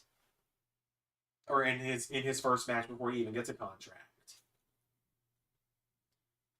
The 100 loss character helmet thing's been funny. Yeah, the gender strong thing has been a lot of fun. It's based off of Punch Out Wii, which is one of my favorite games of all time. Where when you get 100 losses, they give you headgear, and Glass Joe is the character they teach you that with. I never reached 100 losses in that game, so I never got the headgear. But it's like the one thing I've never done in that game is getting the headgear. I've got a full 100% Let's Play of that game on my old channel.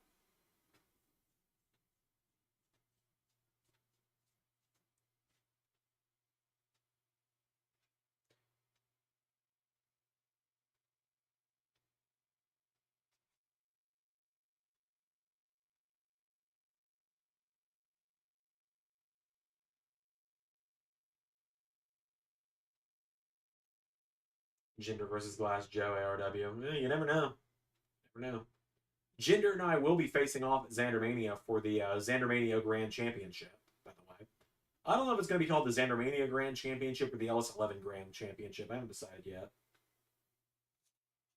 I am going to get a physical version of the belt made at some point, though, if I win it.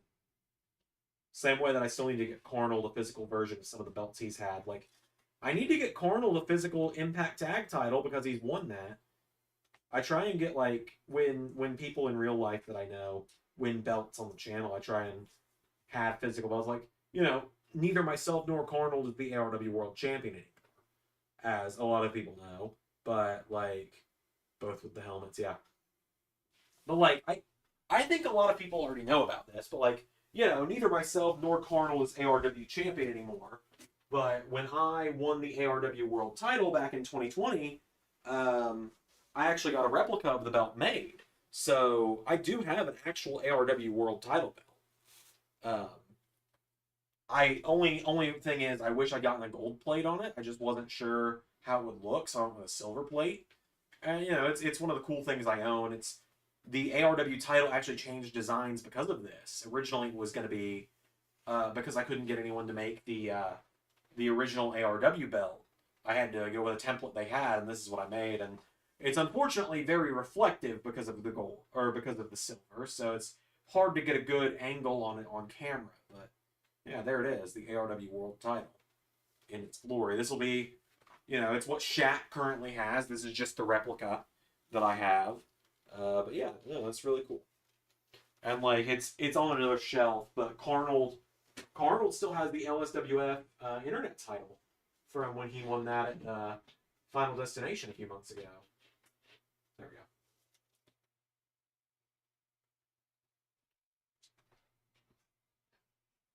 But like eventually I want to get, you know, custom LSWF tag titles made for myself and Ray because we won those at one point. I want to get Cornell the Impact tag title because he had that at one point with Steiner. I want to get a LS11, or not LS11, I want to get a WWE Hardcore title replica because I've won that, Arnold's won that, and Ray's won that. Currently, I've got 6 belts? 5 belts. I've currently got 5 replica belts. I've got the current WWE title with the black back on it, not the gold one. The ARW title, the WCPW Internet title, the IWGP US title, the White Strap Intercontinental title. Those are the belts I currently have. And then I've got a kid foam version of the Winged Eagle and a foam version of the spinner. So I'd like to get more belts eventually, is what I'm saying, because I do like belts.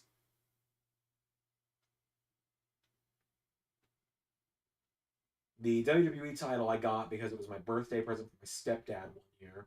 Intercontinental I bought with my tax return in 2017 when I was a teenager. Those were the only 2 I had for a long time. Got the ARW title made for myself when I won it.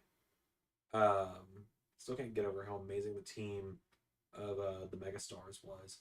Yeah, it was a lot of fun. Was Knight and Rude. I had a lot of fun with those 2 together.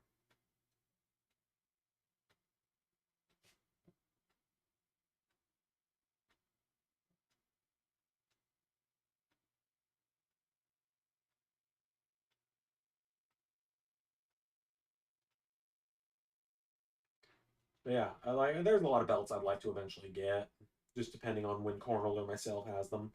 Like I said, I eventually want to get a picture of Ray and I with actual LSWF tag belts.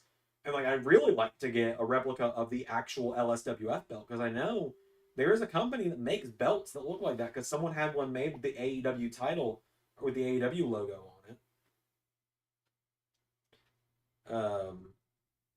Call Your Shot this year was fun. Wait, this year? Yeah. Call Your Shot this year was fun. Yeah, I think it's going to permanently be 30 people from here on out, because having the ability to do 30 people gave me a lot more wiggle room with it. Like Carnold being in there. I feel like it's just obvious Carnold's going to be in there every year, but I think people always forget it's going to happen. And so they sit there and they're like, who's it going to be? And they say that a hero can save us. Oh, yeah, Carnold. Rude's been a great fair GM. I thought he would be more heel as being a heel. I thought he would favor the heels more, being a heel boss. Well, he ended his career as a face, and so it's like he's kind of neutral, is what he is. Because you got Titus, who's a bit more babyface and one ups the heels a little bit. You got Triple H, who's a little more heel and kind of cheats the baby faces a little bit. And then I wanted someone who's a little bit in the middle. Ray, what did I miss? He says. A lot. So I don't remember when you were here last, Ray, but Crazy Steve is the new digital media champion. The Decay is back of Rosemary and Havoc. They're the Knockouts Tag Team Champions now. Josh Alexander beat Alexander Hammerstone. ABC retained the tag titles. And currently, Jordan Grace is challenging Trinity for the Knockouts title. And my feed is back, which is good because it means I don't have to lean forward. And I talked about replica belts and how I eventually want to get you and I LSWF tag titles to pose with because we held those.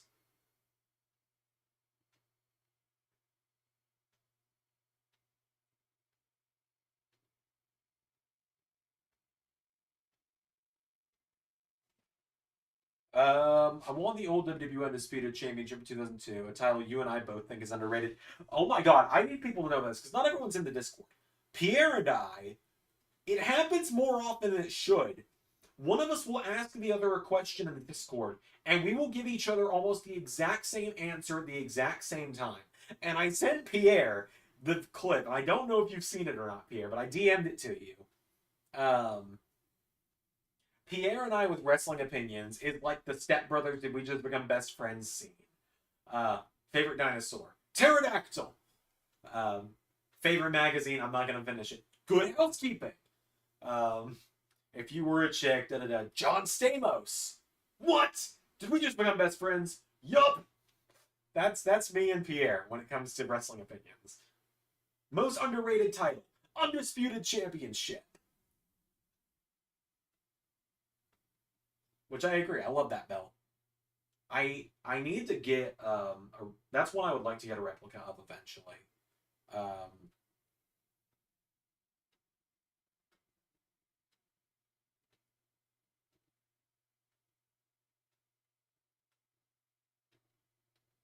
It's weird. It almost feels like Trinity. Oh, and Ray, by the way, Dana Brooke is now in TNA as Ash by something. Let me look on Twitter again to see what she was called. But I mean, like, I'm glad she's there. I'm glad she's gonna get a chance.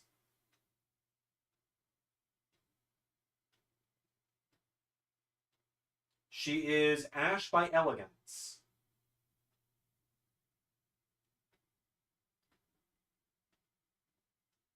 So I'm excited for her. I hope she does really well there. Okay, Zaya Brookside is now officially signed with TNA, by the way.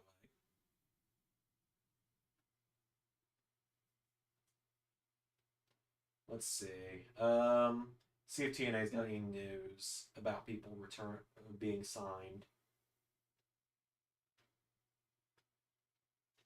I think if Cena was the only one who had used the spinner belt, that belt would be much better remembered. Much like you, I also bought that title for Adam Cole's Undisputed Championship. Undisputed Era made sense to me.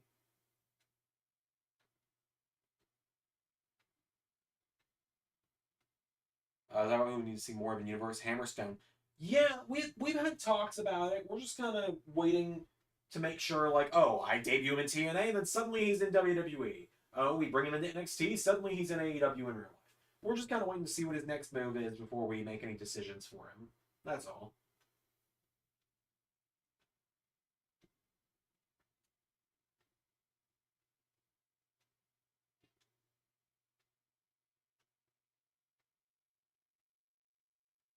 Starstruck, that's what it's called. I need to remember that. Last two times I've heard it called Starstruck, I was drinking, so I couldn't remember.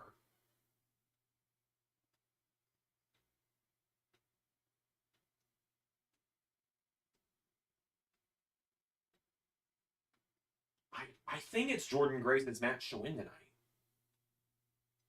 Like, I think she's got to win it.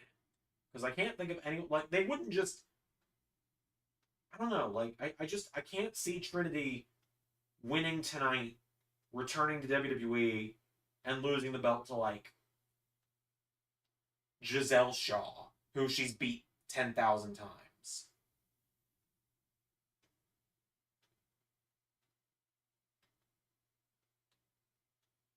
Which, one thing I will say about the spinner belt, I heard someone put it in perspective for me yesterday. They didn't do it for me specifically, they did it for Steven Larson. And I do like this logic thinking about it. The spinner belt was Cena's belt. Most of the people who won it from him, so it was like they were carrying around his trophy as like a, yeah, I beat John Cena. So like Punk did it, when Edge did it, it made sense. But then, when you had Triple H and Orton trading it, or Orton and Sheamus trading it didn't work as well. Or he who I will never name because he can go fuck himself.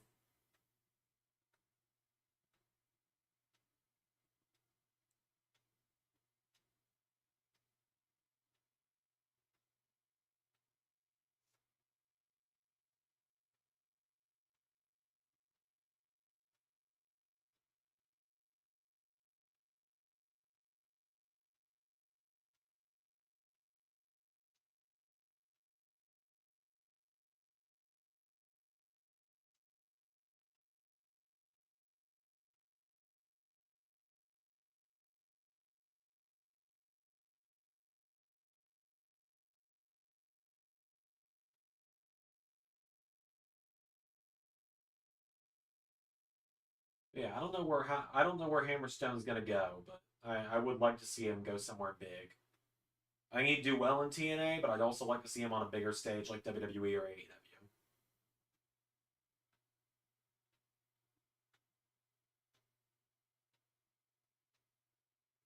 I think the most underrated belt design is the NWA TV title. I do like that. I will say it's kind of funny. The NWA TV title actually got made into a WWE figure fairly recently with a Steve Austin Elite that had it, which I do intend on buying at some point.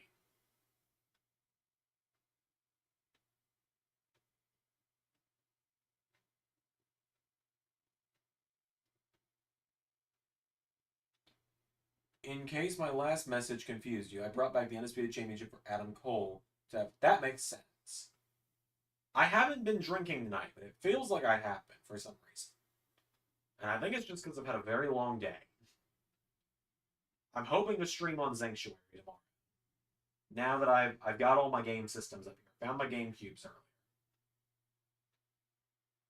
Jordan Grace wins.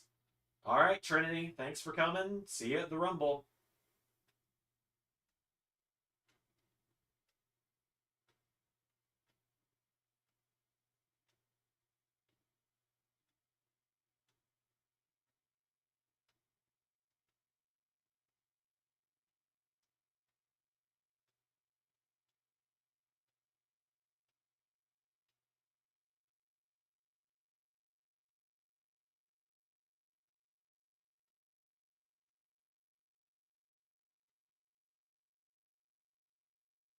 Sitting Steve, man. Austin with long hair is so weird to look back on.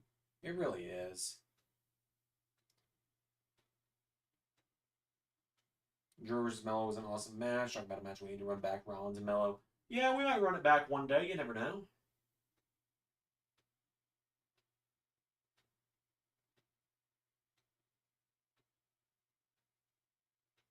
All right, main event's coming up.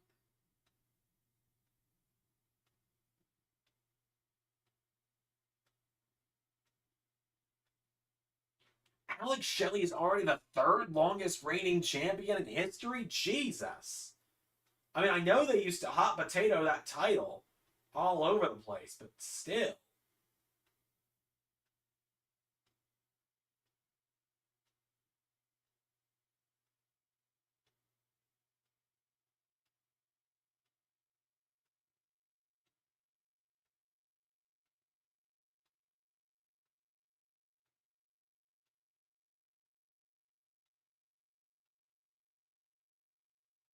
I think it's a Moose win tonight. I really do.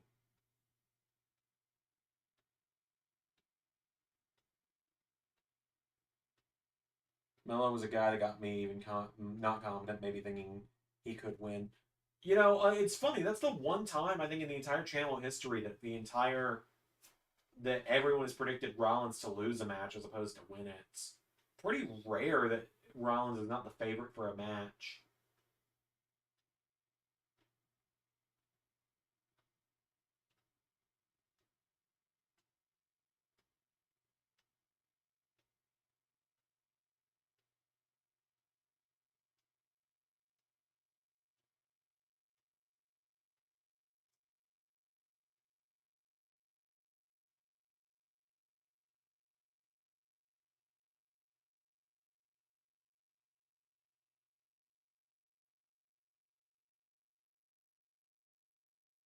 I love watching Stunning Steve before his neck injury.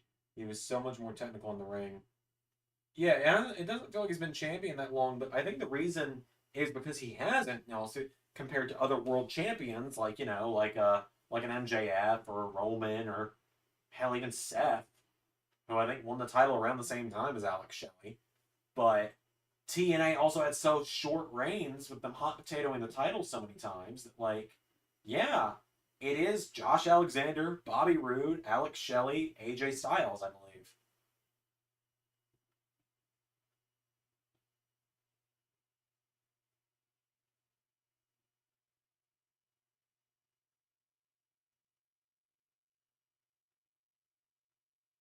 Moose is also one-time TNA World Champion. Technically, he's two-time, is he not? I thought they officially recognized his TNA title win, or his TNA title he brought back in 2020 when Tessa Blanchard got released.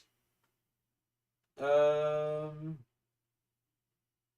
don't. No one in TNA has ever held the world title over a year. Did Josh Alexander not hit a year before he got injured? Here we go.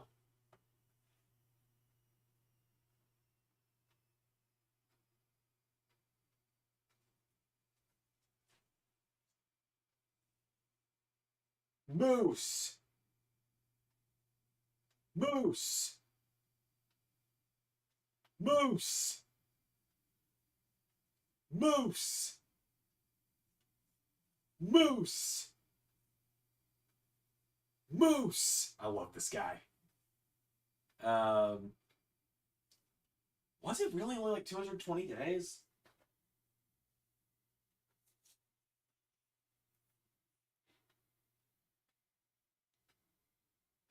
I gotta look this up now.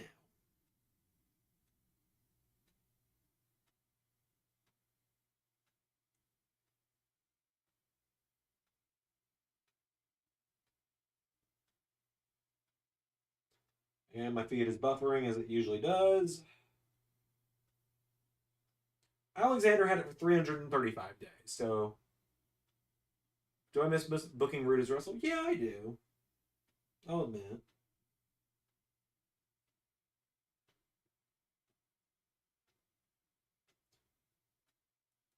Yeah, Josh Alexander is both the longest and shortest reigning world champion. How about that?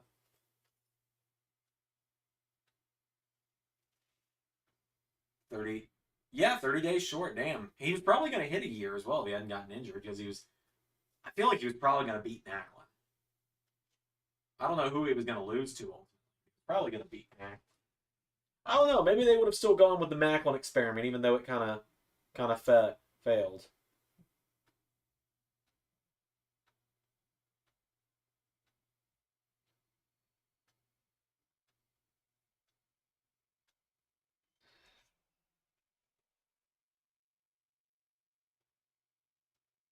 Motor City.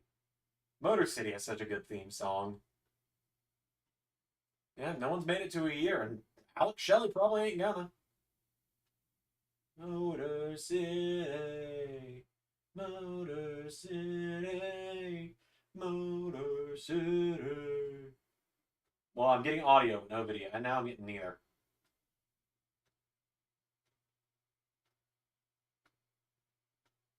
Come on now. There we go.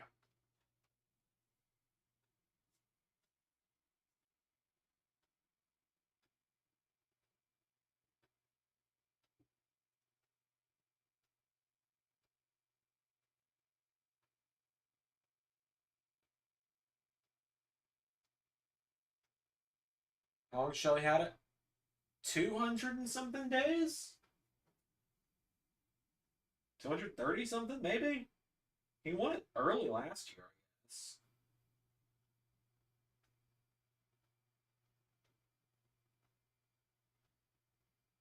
Let's see.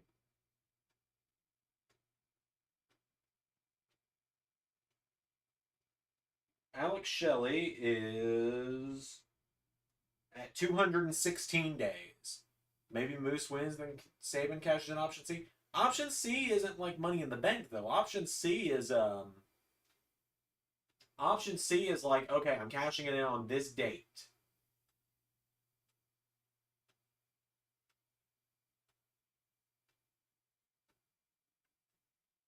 I really have got to get a new phone. I say it every stream, but like, all that shows on the stream there's the back of my phone coming off, and the inside of my phone being able to be seen.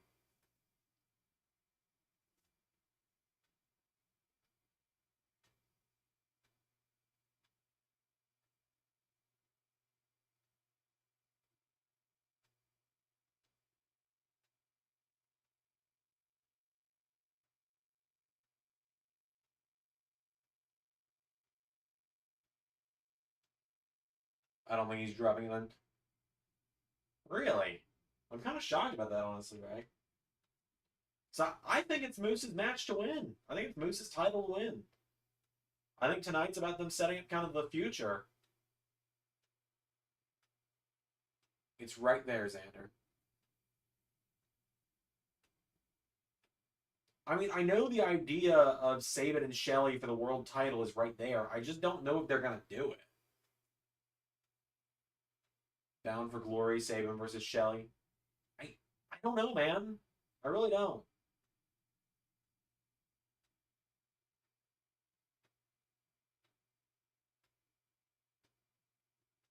Maybe Slammiversary if they want to have Shelley hold it for another 6 months. I mean, like, I've also thought about that as, like, maybe they are going to do Motor City for the world title. Just, I don't know. I feel like they would have done it by now if they were going to.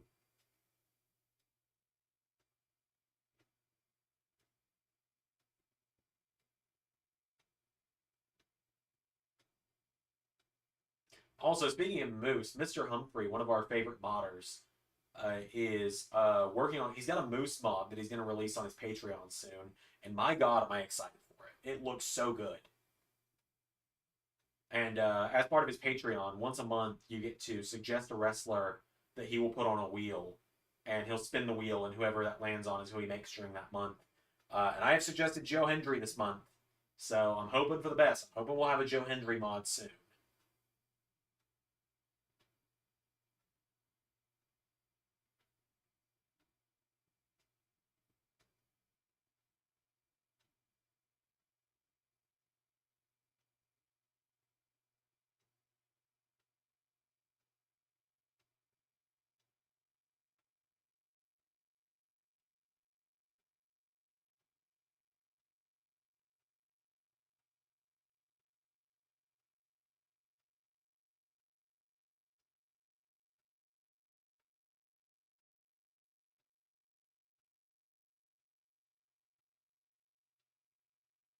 Like I do think the Motor City match for the world title is a good idea. I'm not sure they're gonna do it. Like I said, maybe Slammiversary. That's still 6 months out, but maybe it does become a game of who's still gonna be able to challenge Alex Shelley. Then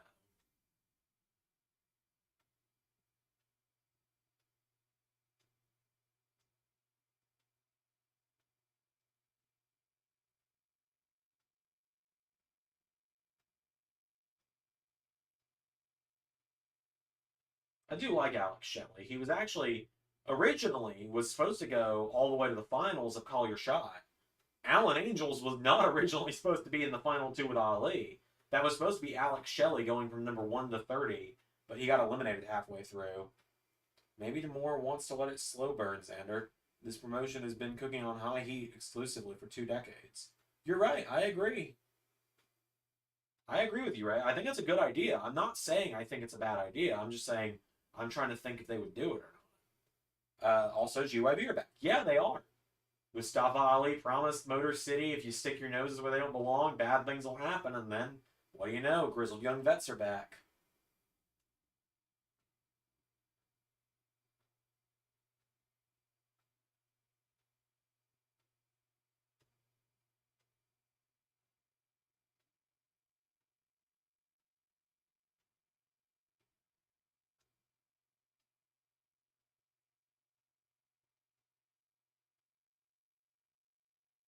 Yeah, for better or worse.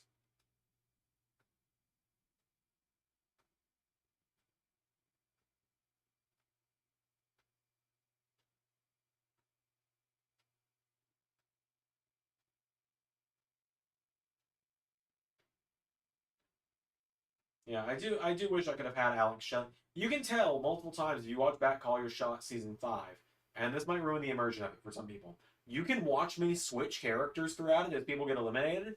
Every time I switch to someone, it's like, all right, this is going to be the person that goes to the final two. Then I just kept getting eliminated.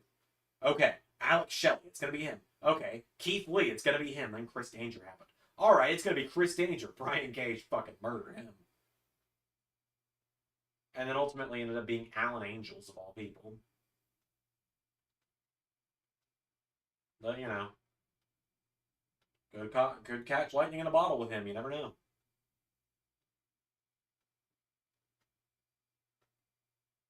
He is going to challenge Josh Alexander for the X Division title on Thursday. As far as I'm concerned, TNA will never die. Nope, they will not. If they survived the 2010s, they got this. Because the 2010s, it looked like they were going to shut down a few times. GYV versus Owens and Zayn. Man, I've been here for that one. Yeah, that was season 2. So when GYV were the henchmen of Aaron Stevens, Damian Sandow at the time, which GYV and Aaron Stevens are on the same show again. Just gonna throw that fact out there. They were by Sandow's side through the entirety of his run. Yeah, if they can survive Dixieland and Hogan and Bischoff, they can survive anything. This company will not die.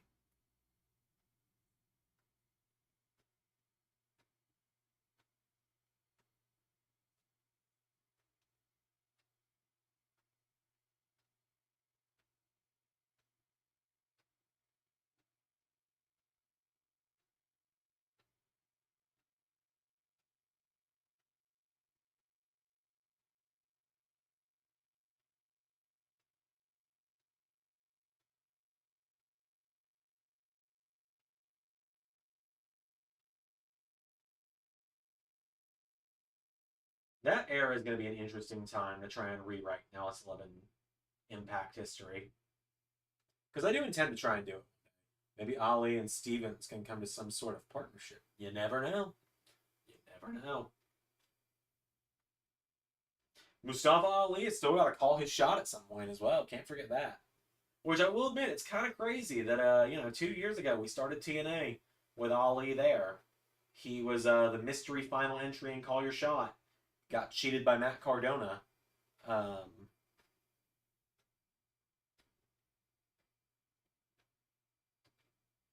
got eliminated by Cardona. 2 years later, he returns to TNA as the final entrant in Call Your Shot and wins it. Imagine if Dixie had conceded 15 years ago and gave Heyman complete creative control. Dude, that's an interesting thought, isn't it?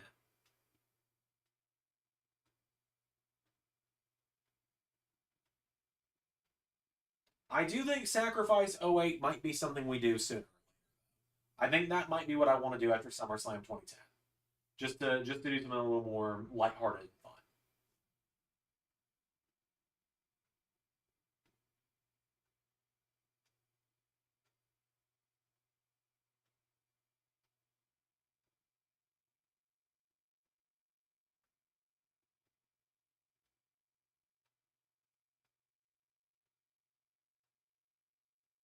Like I said, I still don't know if it's going to be like originally I was all in. I thought it was going to be a Moose win, but Ray pointing out that yeah, Motor City for the world title is right there does make me think more and more. Yeah, I think you're right. I think that might be where we're going with this.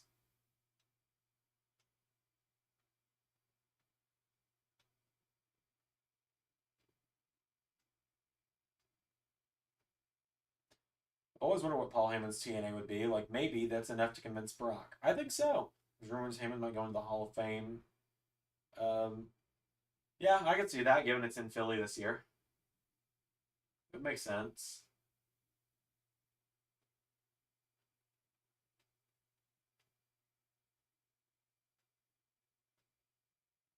Dude, Brock and Joe in '08. I am not commenting on that at this time, is all I'm saying.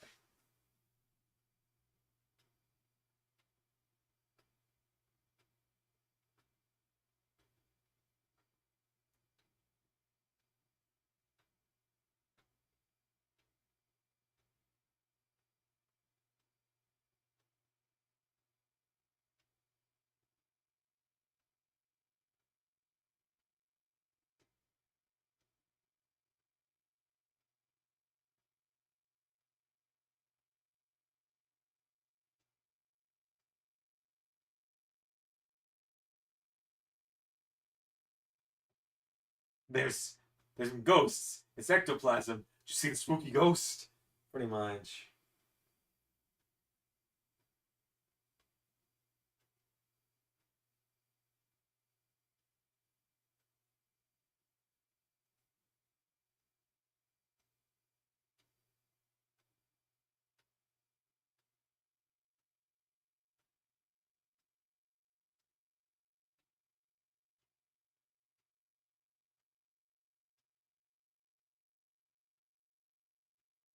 Sorry, I had to send a text to Ray there.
Yeah, no, like I said, I'm really starting to agree with Ray more now I'm thinking about it.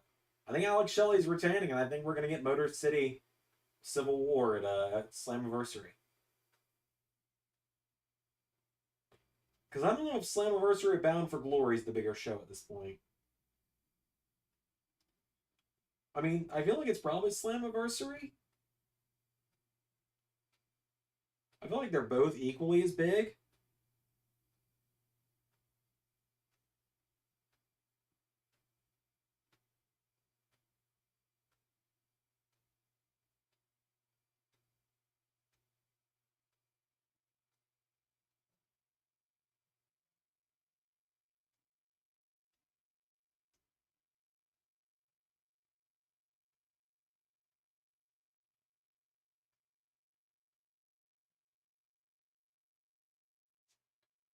As I'm watching the first Impact Slammiversary in Universe when he won it. Yeah, yeah, that's where Samoa Joe won the belt. That's right. Held it for fucking ever. But I still stand by it. One of, if not the best title reign, world title reign in LS11 history. Cody's is right there with it though. I don't know. It is definitely between those two. We did just witness the two best world title reigns we've ever had. It's hard to pick between those two because they're both so similar yet so different.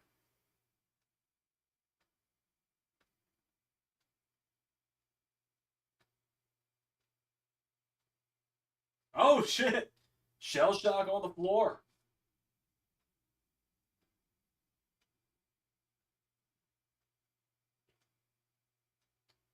Like, there's only 15 minutes left in the show. I don't see the match going another 15 minutes just because I love Moose. He's not built for long matches. Um, he's not built for long matches. So I feel like it ends with an angle, right? Like it ends with a return or a debut. I just don't know who it would be. 511 days of pure dominance and the return of Wyndham. Yep. Who was at one point in time going to take the belt off of Samoa Joe at Bound for Glory. Then we decided we didn't want to do that, so we decided it was going to be Jay White. Then Jay White signed with AEW, so it was going to be Sami Callihan. Then Sami Callihan felt underwhelming, so it wasn't Sami Callihan. And then,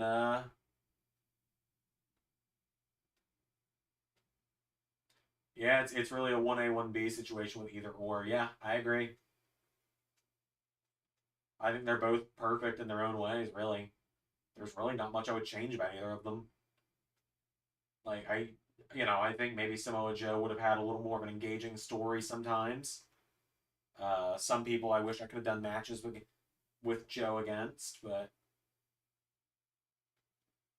like maybe I would have had Motor City get a little more involved in his story at some point. Like one of them challenge him on pay per view. Um, but like I got to do Samoa Joe and AJ Styles for the Impact World Title, so I can't complain. Cody's reign obviously was a Ray thing, but like there aren't really any defenses I would change. I don't think. I'm thinking through like his first defense with Randy that made sense. Tyler Bate was unexpected but made sense. Gargano for 2 months. Cross is like the only one I don't really love. I don't love that we did, but even still, that was my idea. So naturally, the one Cody defense I'm not a fan of was mine. I would have loved to see Keith Lee versus Mojo. SummerSlam season 2, it happened. I might give it to Cody just because I love the moments of being unhinged. I'm struggling to accept that the six might be the best group in LS11, or might be the best group I came up with, and I will never top it. You never know. You never know.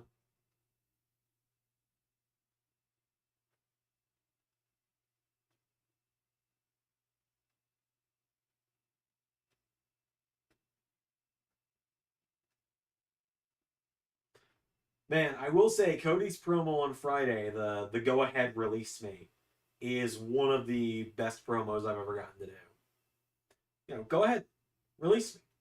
Let's light this candle on. I mean, sure, for 90 days I'll lose everything, but then I'll walk back into the place I built.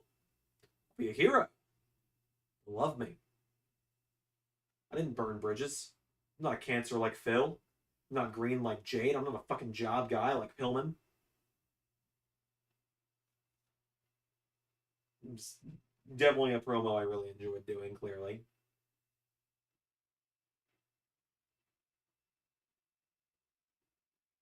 Which obviously, people who have seen The Boys know exactly what that promo was.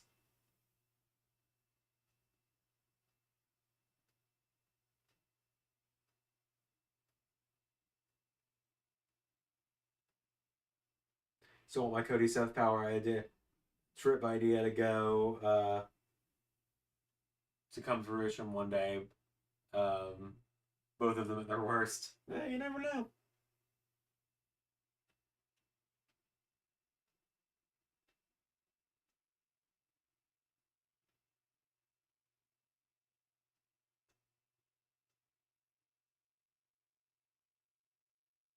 Oh, hang on. The football player distracting Alex Shelley. Oh no. Keeley versus Impact version of Unstoppable Joe. It's true. If not Joe Hendry, I probably would have done Keith Lee as the person to beat Samoa Joe.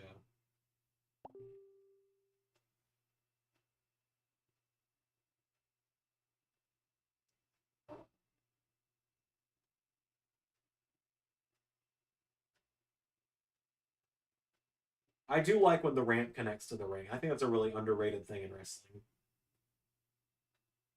I think it's a really cool detail when they do it.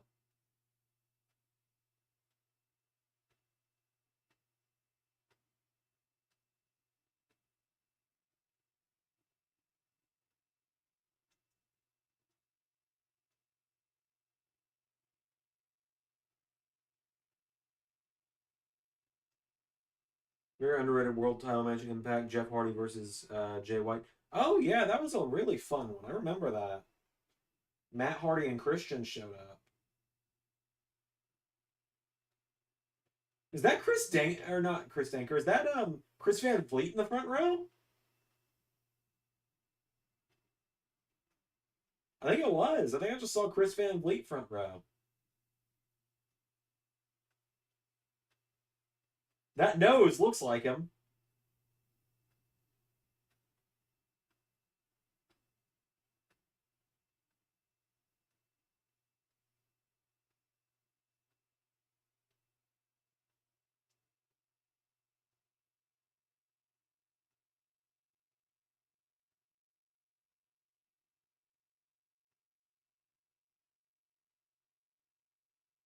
Okay, that is indeed CVV. Hey, Jason Titus in the chat. Good to see you, man. Ask how it's going. It's been a great show. Absolutely great show. I've loved every minute of it. Good to see you though, man. Swerve versus Jeff Hardy, and then Swerve versus Christian. Both were great. Oh yeah, I love Chris Van Vliet. Guy is just such a genuinely charismatic interviewer. It never feels like he's making the interview about himself. He asks such great questions. He's always so engaged with his guest. He just seems like a genuinely nice guy as well. Yeah, I know a lot of people really thought it was Jay White's time, both times he fought for the Impact World title in LS11.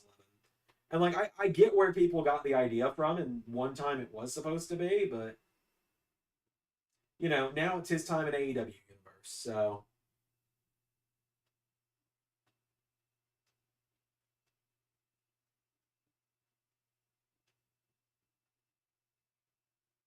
the only downside about the stream I'm watching on right now is that the connection issues are causing some problems. Funny enough, the guy follows me on Twitter and I don't even know him. I've got a few people like that. His interview with MJ was funny, yeah. I mean, he also is the reason that we have the Karrion Kross Jesse Ventura impression, so. There's a few people that are kind of bigger that I've never met that follow me on Twitter, like a couple of YouTubers. Um, no wrestlers though. I was kind of hoping Joe Hendry would follow me after I gave him that art a few months ago. All right, is Alex Shelley about to win it?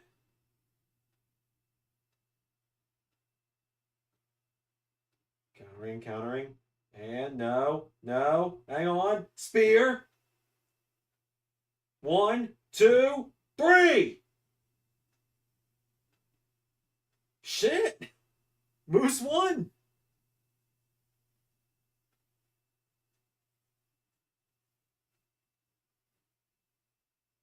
Moose just won.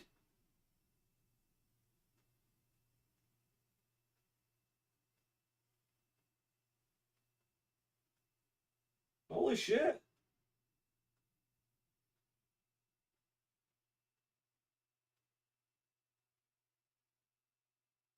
Hell yeah.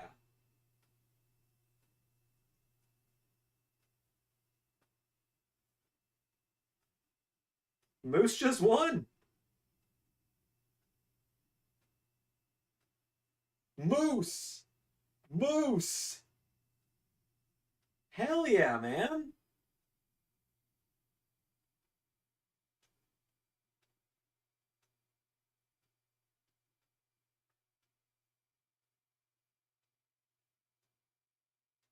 What?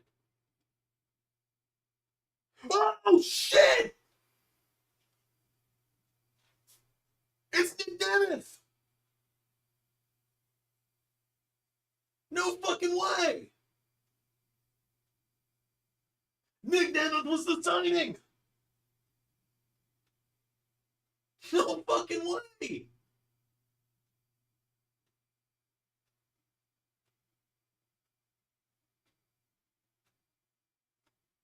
Holy shit, indeed! It's Nick Nemeth!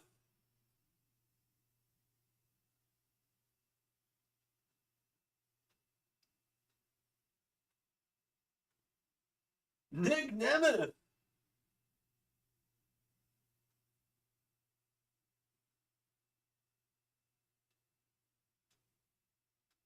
He's here to show the world.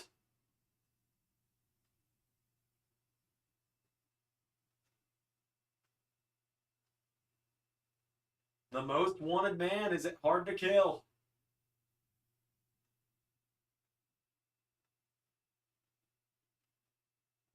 And he's got a TNA shirt on.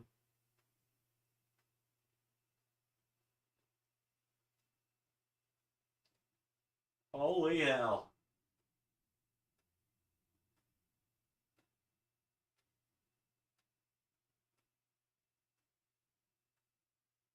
I'm here for it. All right. Well, that was awesome.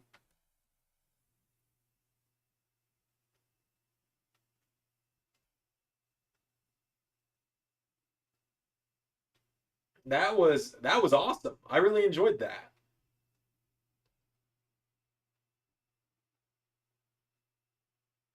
All right. Well, um I need to move the webcam back to its normal spot so I can do Sanctuary stuff tomorrow on that channel. So go subscribe to that, obviously.